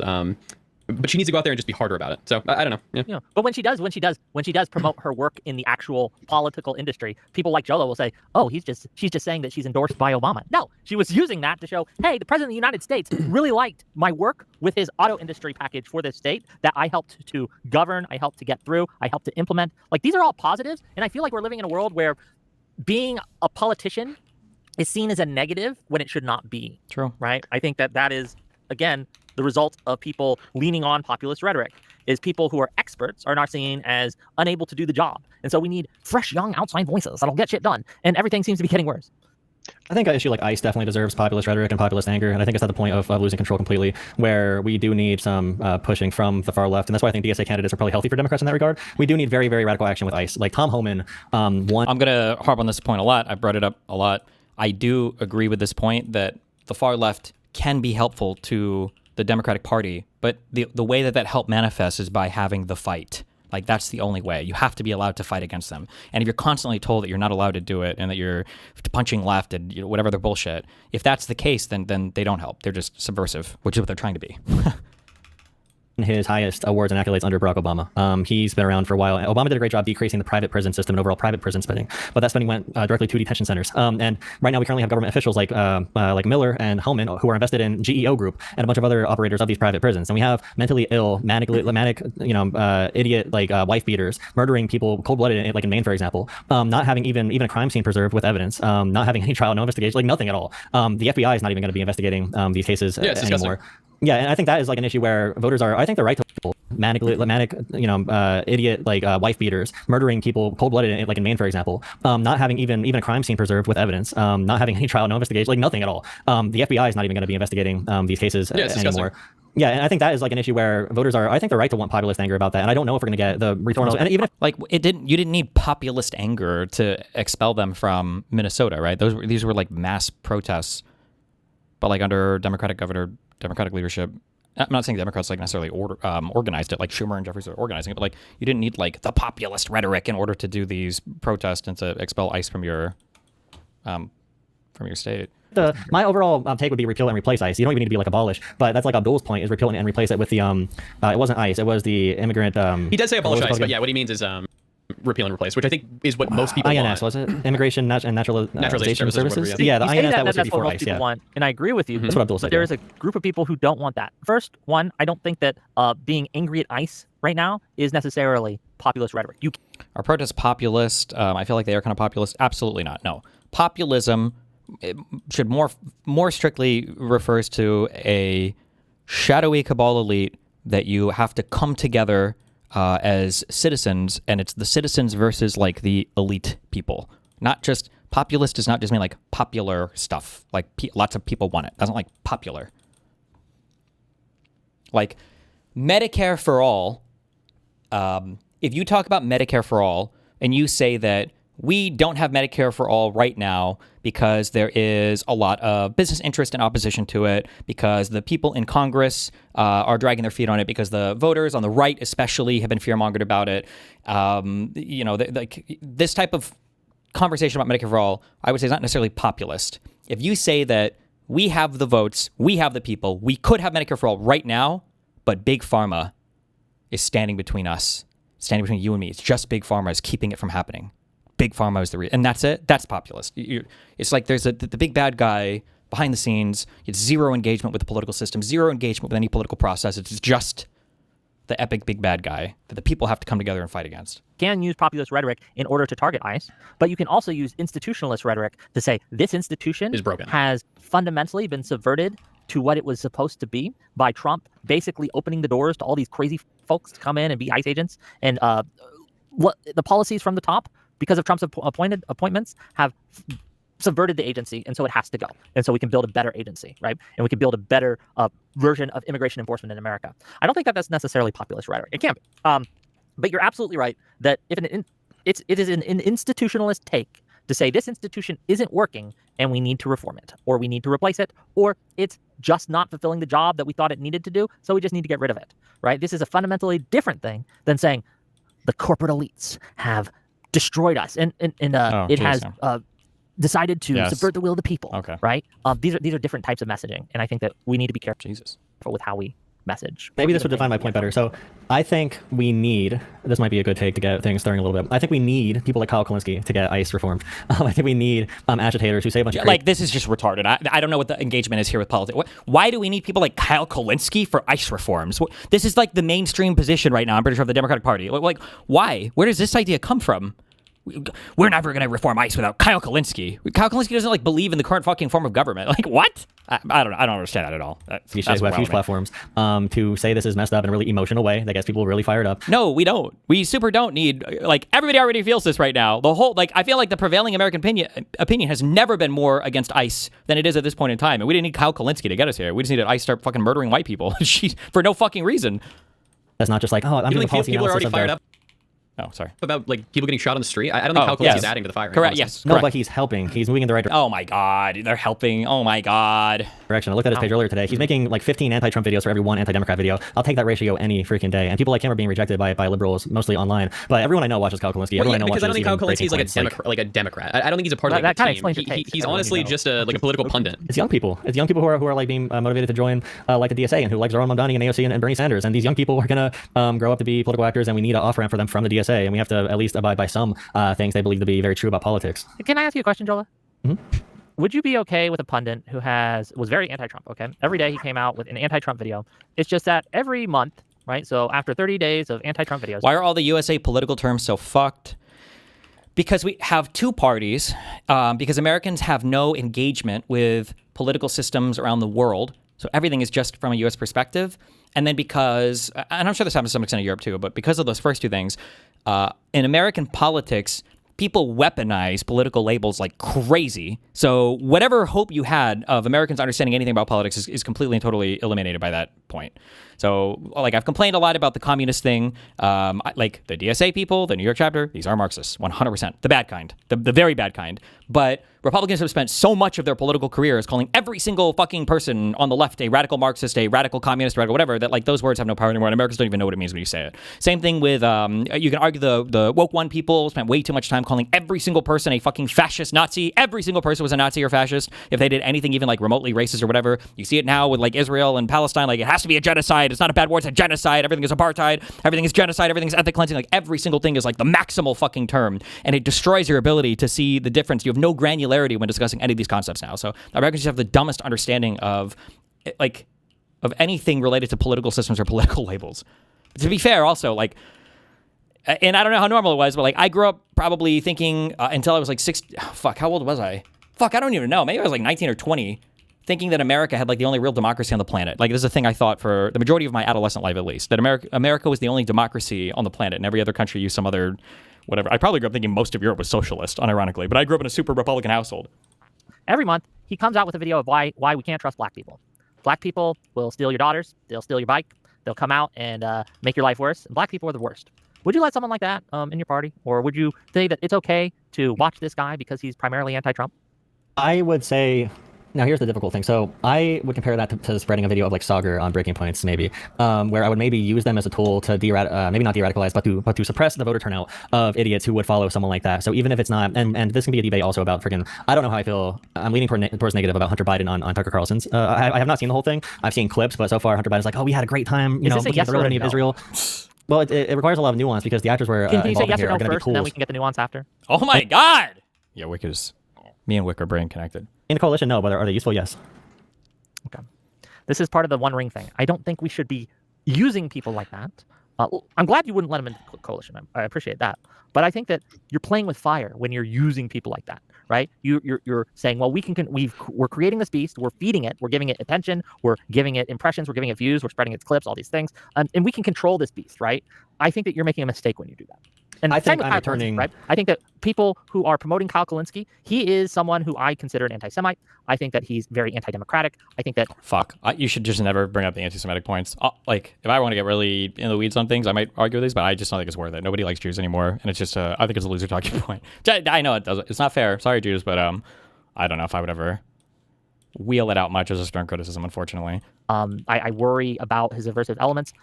Sharing him because he's anti-Trump most of the time is like saying, well, we can control this forest fire. It will never get out of bounds. We know it has, a potential to be disastrous, but, it really is helping us in some ways. But We don't Kyle need to do this. Kalinske- This is not necessary.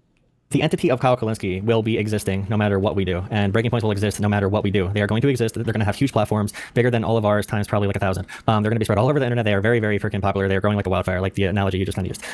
I would compare it to, I think you would agree. Do you believe that? Well, yeah, but do you want them to be seen as aligned with you, or do you want them to be oppositional to you, or do you want them to be like in the same kind of like ballpark as you, because you can lend them more political credibility on their side, or you could take from their political credibility on your side. Just because something is going to exist doesn't mean that your treatment of them is irrelevant. No. And the right wing help fund the Green Party to beat Democrats.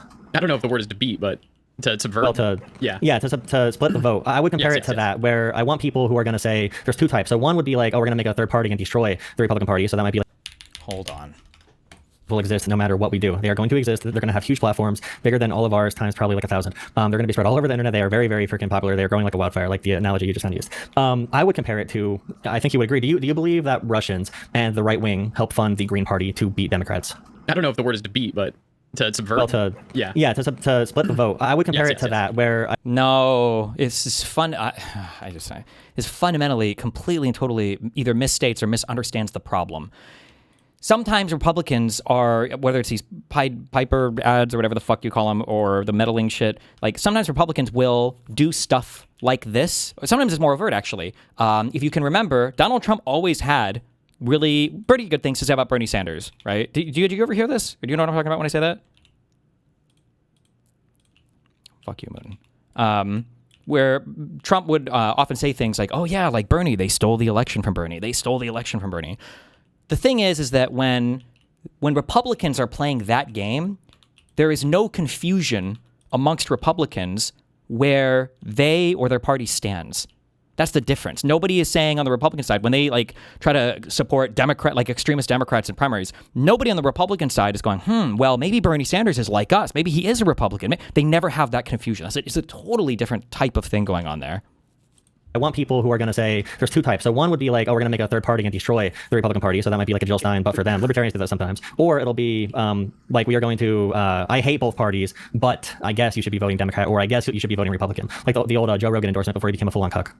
Yeah, but you understand in Russia's goal isn't just to beat the Democratic Party, right? Russia's goal is to destroy America, right? Mm-hmm. They are wanting to cause chaos. They do not care about the second order consequences of who they promote. In fact, it's probably a bonus to them. Like, no, we get to hurt the Democratic Party and push these crazy conspiracies? Hell yeah, right? Like this idea that that we should do the same thing is to fundamentally misunderstand that we as people who want to have America grow strong are in a fundamentally different place than our adversaries across the ocean that want to just destroy us all. They want to destroy MAGA too, right? They want to destroy it all, right? So I don't think that we should be doing the same as Russia. I think that they got MAGA into place already. Now they want to dissolve MAGA, dissolve it into the J.D. Vance, Peter Thiel, completely Russian-owned party. Right now it's like a competition between a couple different forces of foreign powers to control the Republican Party, which is really fun. And part of Laura Loomer going to Ukraine, which now the lefties hate Ukraine even more now, which is insane. And I wish Dylan. So I think it was a great win for Bernie Sanders. We'll see how it all turns out. They've got a lot of winning to do. I hope they treat him fairly. Frankly, I don't care who I run against. I just hope they treat him fairly. I hope it's not going to be a rigged deal because there's a lot of bad things going on, and I hope it's not going to be one of those. So we'll see what happens. But I congratulate Bernie Sanders, and if it's going to be him, he certainly has a substantial lead. We'll see what happens. Will Bernie be the nominee? I think so, unless they cheat him out of it. I think so. I think Bernie is looking more and more like he'll be the nominee, unless they cheat him out of it. A lot of people thought he was going to be the nominee last time, and that didn't work out. I think they're watching it very closely. I would imagine so. Like, when he was doing shit like this, like, to say that we want to use Kyle Kulinski like that, I'm sorry, just fundamentally misstates or misunderstands how Kyle Kulinski is appearing right now in our media environment, because nobody thought that Donald Trump was a Democrat. Nobody thought that that Donald Trump was like supportive of Bernie Sanders as like a candidate, just that there was like some camaraderie or kinship there. It's a fundamentally different type of thing. Whereas with Kyle Kulinski, people think that he speaks for the Democratic Party, that he's a Democrat, that we're all on the same team. Was here to be a good person to have here for that conversation. But I would just say that when I'm talking to people, I've gotten a surprising number of people to not vote Republican by showing them a Joe Rogan post. But before he was a complete cuck, like I said, even Joe Rogan doesn't like this guy. Or even right now, I can get a Republican to not vote Republican, and you can say like there's second and third orders that can like really destroy us about that if they are successful in making the Republican Party even worse. But I can get Republicans to not vote Republican right now by showing them a Tucker Carlson video, which I do think is very dangerous, and that's the whole Hunter Biden conversation. Then you have to have a conversation about how likely do you think it is that would be successful, and who are the figures you're pushing, and what are they saying. So like Sauger from Breaking Points, I think he might just be an asshole that can help us like say negative things about Republicans sometimes, but I think Tucker Carlson is very powerful and dangerous to play with. So I'm anti like Hunter Biden doing that for that reason. It is I would only be anti Hunter Biden if he only went on there. Like Sauger Sager is better for us because Sager is a Republican, and he says he's a Republican. Nobody's going to make that mistake of assuming that we're on the same team as him. Crystal Ball is insanely dangerous. She might be the largest figure on the Marxist left that is dangerous to us. If I do a platform, I'm pretty sure.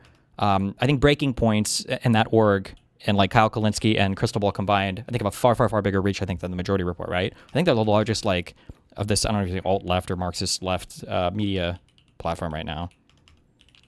He jerked off Tucker Carlson the whole time. They went in on the Israel point. Yeah. The Israel point, even after Hunter Biden's we both related around the one core issue that Israel is the one that leaked my nude photos and destroyed my father. No. Israel, they went fully into that. If he just went on there and jerked off Tucker Carlson, I would say that is absolutely bad. If you're going on these platforms, you should be somewhat adversarial and you should have a real conversation and at least. Hunter Biden is nice because he's honest and because he's decently smart and because he likes Biden. Hell yeah. But just from what I've seen of him, he's a little bit of a sloppy list. So careful. Just don't get your hopes on that. Yeah. Show the audience at least one point that you disagree on. I'm sure he did something, but overall negative in my opinion. I need to watch it, to be fair. Yeah. I'd like to try to unpack Wick's metaphor there, where the idea of someone who had 50 videos that were anti-MAGA and then one that was anti-black. And I think that obviously is designed to morally load some of this in a way that isn't quite analogous, because it offends us very viscerally to the concept of being racist is so obviously wrong. But socialism and progressive ideas are not so obviously wrong. They're not as malignant and irrational as that.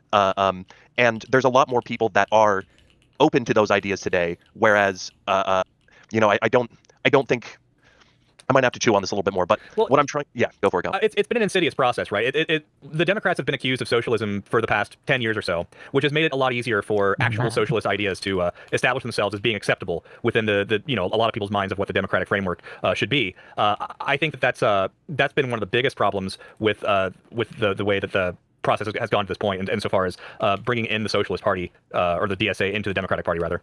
So two things. Sure. One, it's been way more than 10 years. I remember Rush Limbaugh back in the day calling Clinton a socialist, right? I remember they used to say this about Democrats in the 80s, and I'd assume the 70s as well, right? Yeah, the 60s too, with Carter. Right? This has been a thing for forever. And Sure, two, I do take issue with the framing that socialism isn't as obviously bad as racism. I kind of think it is. I kind of would argue that it might be, but that's that socialism is far worse than racism. Racism comes in all shapes and sizes. I mean, not that it's good, but it's been way more than 10 years. I remember Rush Limbaugh back in the day calling Clinton a socialist, right? I remember they used to say this about Democrats in the 80s, and I'd assume the 70s as well, right? Yeah, the 60s with too, Carter. right? This has been a thing for forever. And Sure, two, I do take issue with the framing that socialism isn't as obviously bad as racism. I kind of think it is. I kind of would argue that it might be, but that's a discussion we can have if you like. Let me try another tack with it here. So imagine we are back in the 1960s where racism was more virulent and alive. You might choose the social media person, maybe there's some late night show and 50 of their jokes are punching against the right and one of their jokes is super racist. You might still say, I would rather these racists watch this guy and stay racist as they're already going to be, but move them more towards a rational position on these very important things. I think that's why I'm against sort of the moral loading of that question here. I think we do live in a place where those people are, if you're a Kyle Kalinske fan, you're already going to be open to socialism. And so if you use a Kyle Kalinske clip to radicalize someone against Republicans, but they're already a socialist, they're already a Kyle Kalinske fan, I don't think you're really increasing the harm and increasing the amount of socialism in some serious degree. And that is outweighed by what you're doing in bringing them against MAGA.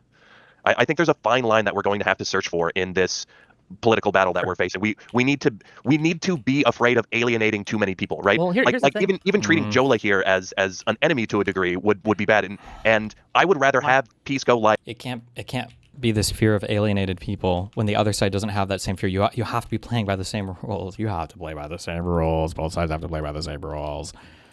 People like Pisco and Hutch having open communications, having open social relationships with people like Kyle Kalinske that are a little nearer to us and a little bit more rational than Crystal and et cetera. And I think we would benefit more from having those relationships and dialogues than shutting them off. People also never consider the fact that when you start to condition your relationships, people always do this. They make this error, I think, where when you start to condition your relationships based on a support for a certain political thing, people always just assume, okay, well, are we ready to cut off all these people? Well, yeah, you should be ready. But ideally, that's not what's going to happen. What's going to happen is they'll probably just moderate a bit so that they still have access to you and your platforms, right?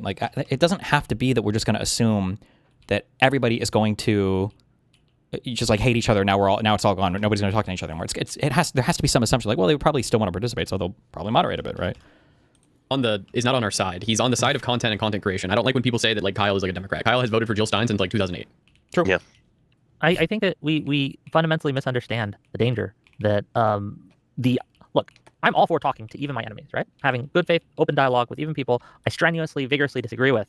But one of the things that when you have that kind of conversation with someone, you have to make it very, very clear that there is serious, strenuous disagreement, that they are your political enemy. Oh, yeah. Right? Jola is, in this, my political enemy. He wants a different thing than I do, one that I feel is harmful to the overall health of not only the Democratic Party, but America as a whole. We have data on what wins elections. We have a lot of data on what wins elections. And guess what, gang? Moderation is what wins elections. Oh, for Blue sometimes, dogs sure. outperform progressives who outperform the DSA. We know this. We have the data years and years and years, election after election after election after election. For some reason, people have decided that, well, yeah, we have all this data, but this guy on Twitter once said that there are secret socialists waiting to rise up as soon as the socialists. Is what Wick says true? Yeah, this is like borne out a trillion times over. That generally moderating more, is especially for Democrats, is usually what helps you win elections. This has just come out over and over and over and over again. Gets nominated for a primary position, or the youth voters will turn out this time, I swear, right? It doesn't happen. We can look at the stuff that we know to work, and we can use that. And I don't know why we have to pretend that, well, maybe if we just sidle up with the socialisms or the socialists, we need them on our side. I would argue that having a socialist on my side pushes 10 moderates away. For every one socialist vote we gain, we'll lose 10 other voters. I think it's just a simple math equation, and moderating wins. Moderating's good. None of it is simple, I think though. I that mean, might like, there win could be different. in general on long trends, but it might not meet certain moments. Yeah, that might be true. Yeah. And I think we what does come that to these- mean? Why is moderation not a benefit for the Conservative Party? This gets complicated, but like something I said before is that in a way, Trump is kind of a moderate. If we're just doing like a policy analysis, like Trump, like on the policy platform and everything that Trump ran on, and then even to some extent, like the policies that he's kind of pushed for, if you call them policies, they've definitely gotten worse in his second term. But in his first term, like the far right position would have been the extreme neocon position, that we need to go to war with everybody and everything needs to be privatized and where big corporations are good and blah, blah. This was like the conservative position. So Trump technically, like policy-wise, I believe was kind of considered moderate. But the thing is, he wasn't really competing on the policy level. Trump was not like a policy wonk, and that's not the thing that people were voting for him for. I mean, of course it would tend towards sort of the Overton center over time and some sort of establishment, some sort of tendency. I also think too, you have to be careful when people say moderate. If you have like a socialist in a conversation, when people talk about like moderate for Democrats, they use this definition of like, oh, you think that Democrats should be trying to appeal to Republican voters, to moderate Republican voters? No, it means that like you push for like police reform or some form of like tuition reimbursement for certain types of workers, as opposed to like universal free college or abolish the police, right? It doesn't mean you have to appeal to conservatives. It means that you try to appeal to moderate Democrat voters. Like you wouldn't, it wouldn't be rational to assume that there'd be a system that's just bouncing from extreme to extreme. Of course, some sort of average and center. I mean, I guess I would have to look more at what data you're pulling from to understand how this fits into your argument, but you can't imagine a situation where an extreme event happens, so it needs an outside of conventional solution. Sure, I think you can obviously look at outliers and things like that, and but the Senate and the Congress, like it's a numbers game. Like even if we're gonna miss one because somebody is too moderate, we're gonna on average win most of them. But what I'm saying is that one could be a year rather than an individual in a year. I'm saying you could have a year. I would also rather that. Mm-hmm. That we miss a year and then usually we're winning. I'm not trying to argue that there's nothing to that concept of generally elections are won by moderate candidates, but I would say there's exceptions to every statistical data set. One of the problems we're having actually right now is gerrymandering has an interesting side effect in that it makes certain districts more extreme, right? So if we were Republicans and we wanted to gerrymander a state to be more red, to have more congressmen come from red districts, we would dilute the Republicans, right? We would make a +8 Republican district into a +2 Republican district, and then we would pool all the Democratic voters into one district. So they get 1, and we get 8, right? Maybe we get 8 representatives. But the problem with that is that when we have these cobalt blue districts, the progressives have or not the progressives, I'm sorry, the far left, the DSA types have a far more likely chance of winning. And this works in reverse too, right? When the Democrats, again, decide to gerrymander and they pool all the Republicans into a single district or a couple districts. I feel like that's not what usually happens, though. I feel like usually in gerrymandering, you can't just pool every single Republican into like one ruby red district. Instead, what happens is we turn our like that's cobalt, how gerrymandering works. We usually turn our cobalt blue districts into we bring down our super blue districts. Wick was talking from the other perspective. Mouton is coming from the other. Wick was speaking like a Republican. Yeah, I figured it out. Oh, okay. In order to be, in order to be, to break them up. Yeah, in order to be, what's the word? In order to fight more in like other ones. Yeah. Yeah, but how you usually do that is by pooling all the Republican voters or most of the Republican voters into one area, and then, well, look at how Virginia tried to do it. Right? Yeah. That's exactly how they did it. But now, right? like some areas are even more fightable in Virginia. But like overall, we lost a few seats. Yes. Well, that's the risk you take with gerrymandering. Yes. Because if you one of the reasons that they call it a dummy mander is because they'll assume okay, we're going to live in a R+8 environment, and so these seats are still safe. But then a D+10 environment comes along, and those safe seats become competitive. Yeah. So kind of what I'm trying to say here is like, well, sure, we can have one seat then that's like more crazy. I agree with you there. But we are going to be competitive, and I think the other seats would be more moderate because the Republicans are going to lose their crazy seats. So I don't know if like the craziness actually changes. Besides, which side is doing the crazy? Does that make sense to you? Well, right now, yes, but right now the Republicans are the ones that are doing most of the gerrymandering. Yeah. And so and when Dems do it, they vote on it generally. But I'm talking specifically this year. Sure. I guess to honestly, I'm. Maybe a hot take, but I don't know if primaries are serving the purpose that they should anymore. I think maybe we need to start moving away from primaries. I don't think we need to move away from primaries. I think what Dems need to do is they need to actually coalesce around candidates quicker. And I think that we need to have something in the DNC that basically says, hey, if you're a Democrat, we're only sending like one of you to fight the DSA member. Like we can't do this thing of like there's three of us that are fighting in the battle. I think the primaries have a huge problem of the people that vote in primaries are the people that are most politically active, and the people that are most politically active are getting informed on the internet and new media and rocket fuel politics. And so we're getting a lot more change than and not it's a selection for the same kind of rocket fuel in the candidates, and that's pushing moderation out of the process. And yeah, I'm worried about that. Are we all pro like not first or we do first past the post? Are we pro ranked choice? I like ranked choice. I think ranked choice is probably good. I think it gets you the most moderate candidate, which is what you should be going for in politics. Joel, you're muted. Oh yeah, sorry, I was muted. Jungle or ranked choice is definitely better than. I would say we should be careful to some extent with how we talk. We don't want necessarily the more moderate candidate if we feel like a more extreme candidate would represent our views better or even represent the electorate better.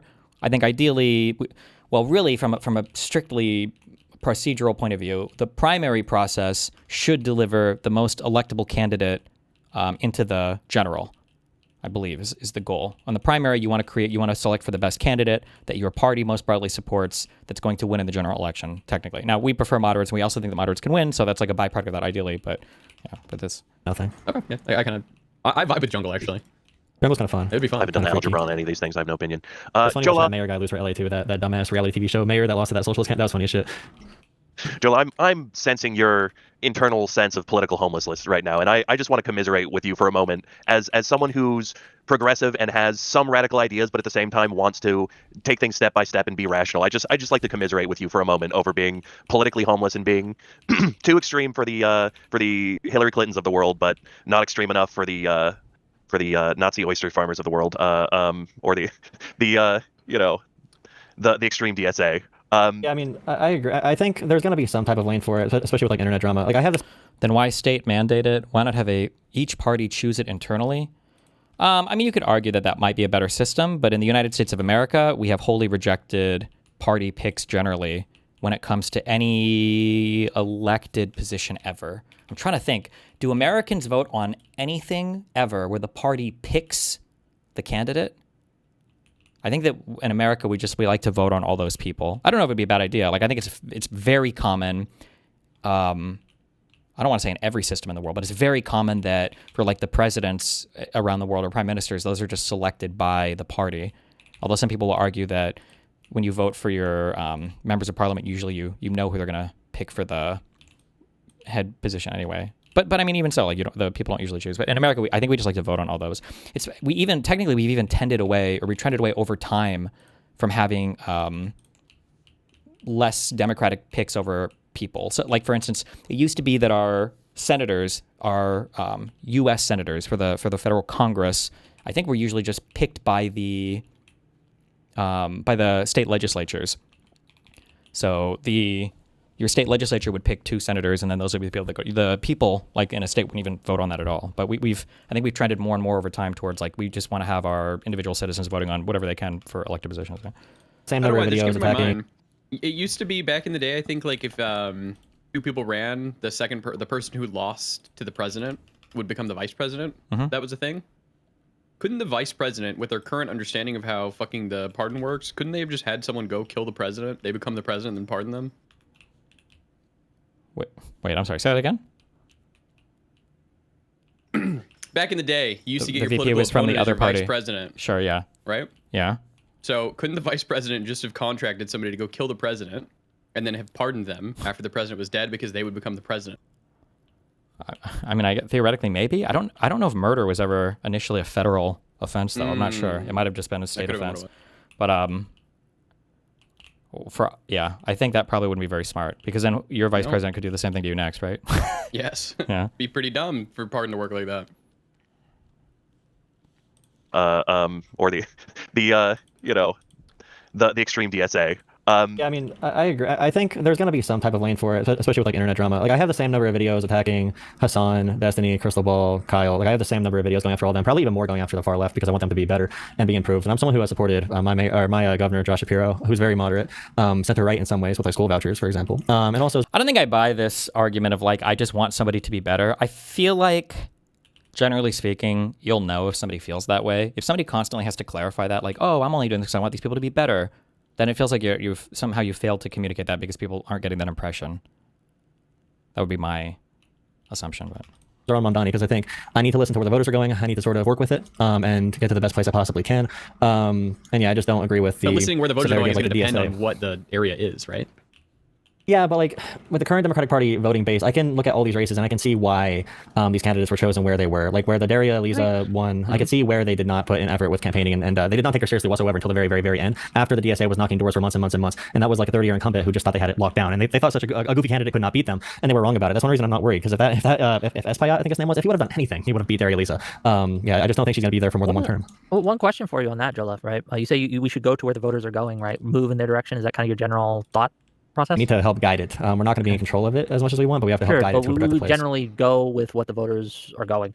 Did you support El Sayed or Stevens in the primary? I supported El Sayed, but I was really big on making sure that so good. How did I know that? If Haley Stevens won, that I would have shit on him if he did not support her. Like, were you aware of the myriad of polls showing Stevens outperforming El Sayed by quite a bit in the general, certain instances in the general election? Like when people keep telling me, "Oh, we should go where the voters are going," and they do that from the left to say that we need to elect more left-wing candidates. But in poll after poll after poll, and election result after election result after election result, we see that in general elections, when you allow all the voters to vote, they tend to move towards the more moderate candidates. So I don't understand, like, if your position is we need to go with where the voters are going, why didn't you support Stevens in the primary?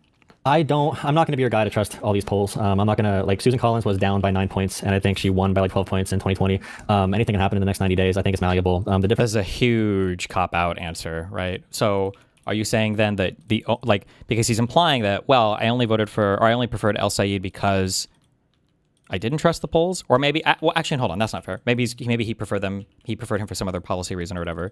I feel like, actually, hold on, let me, backing up completely. Fuck, this, politics is like I think it's a very big, like, fucking Game of Thrones game right now, which is annoying.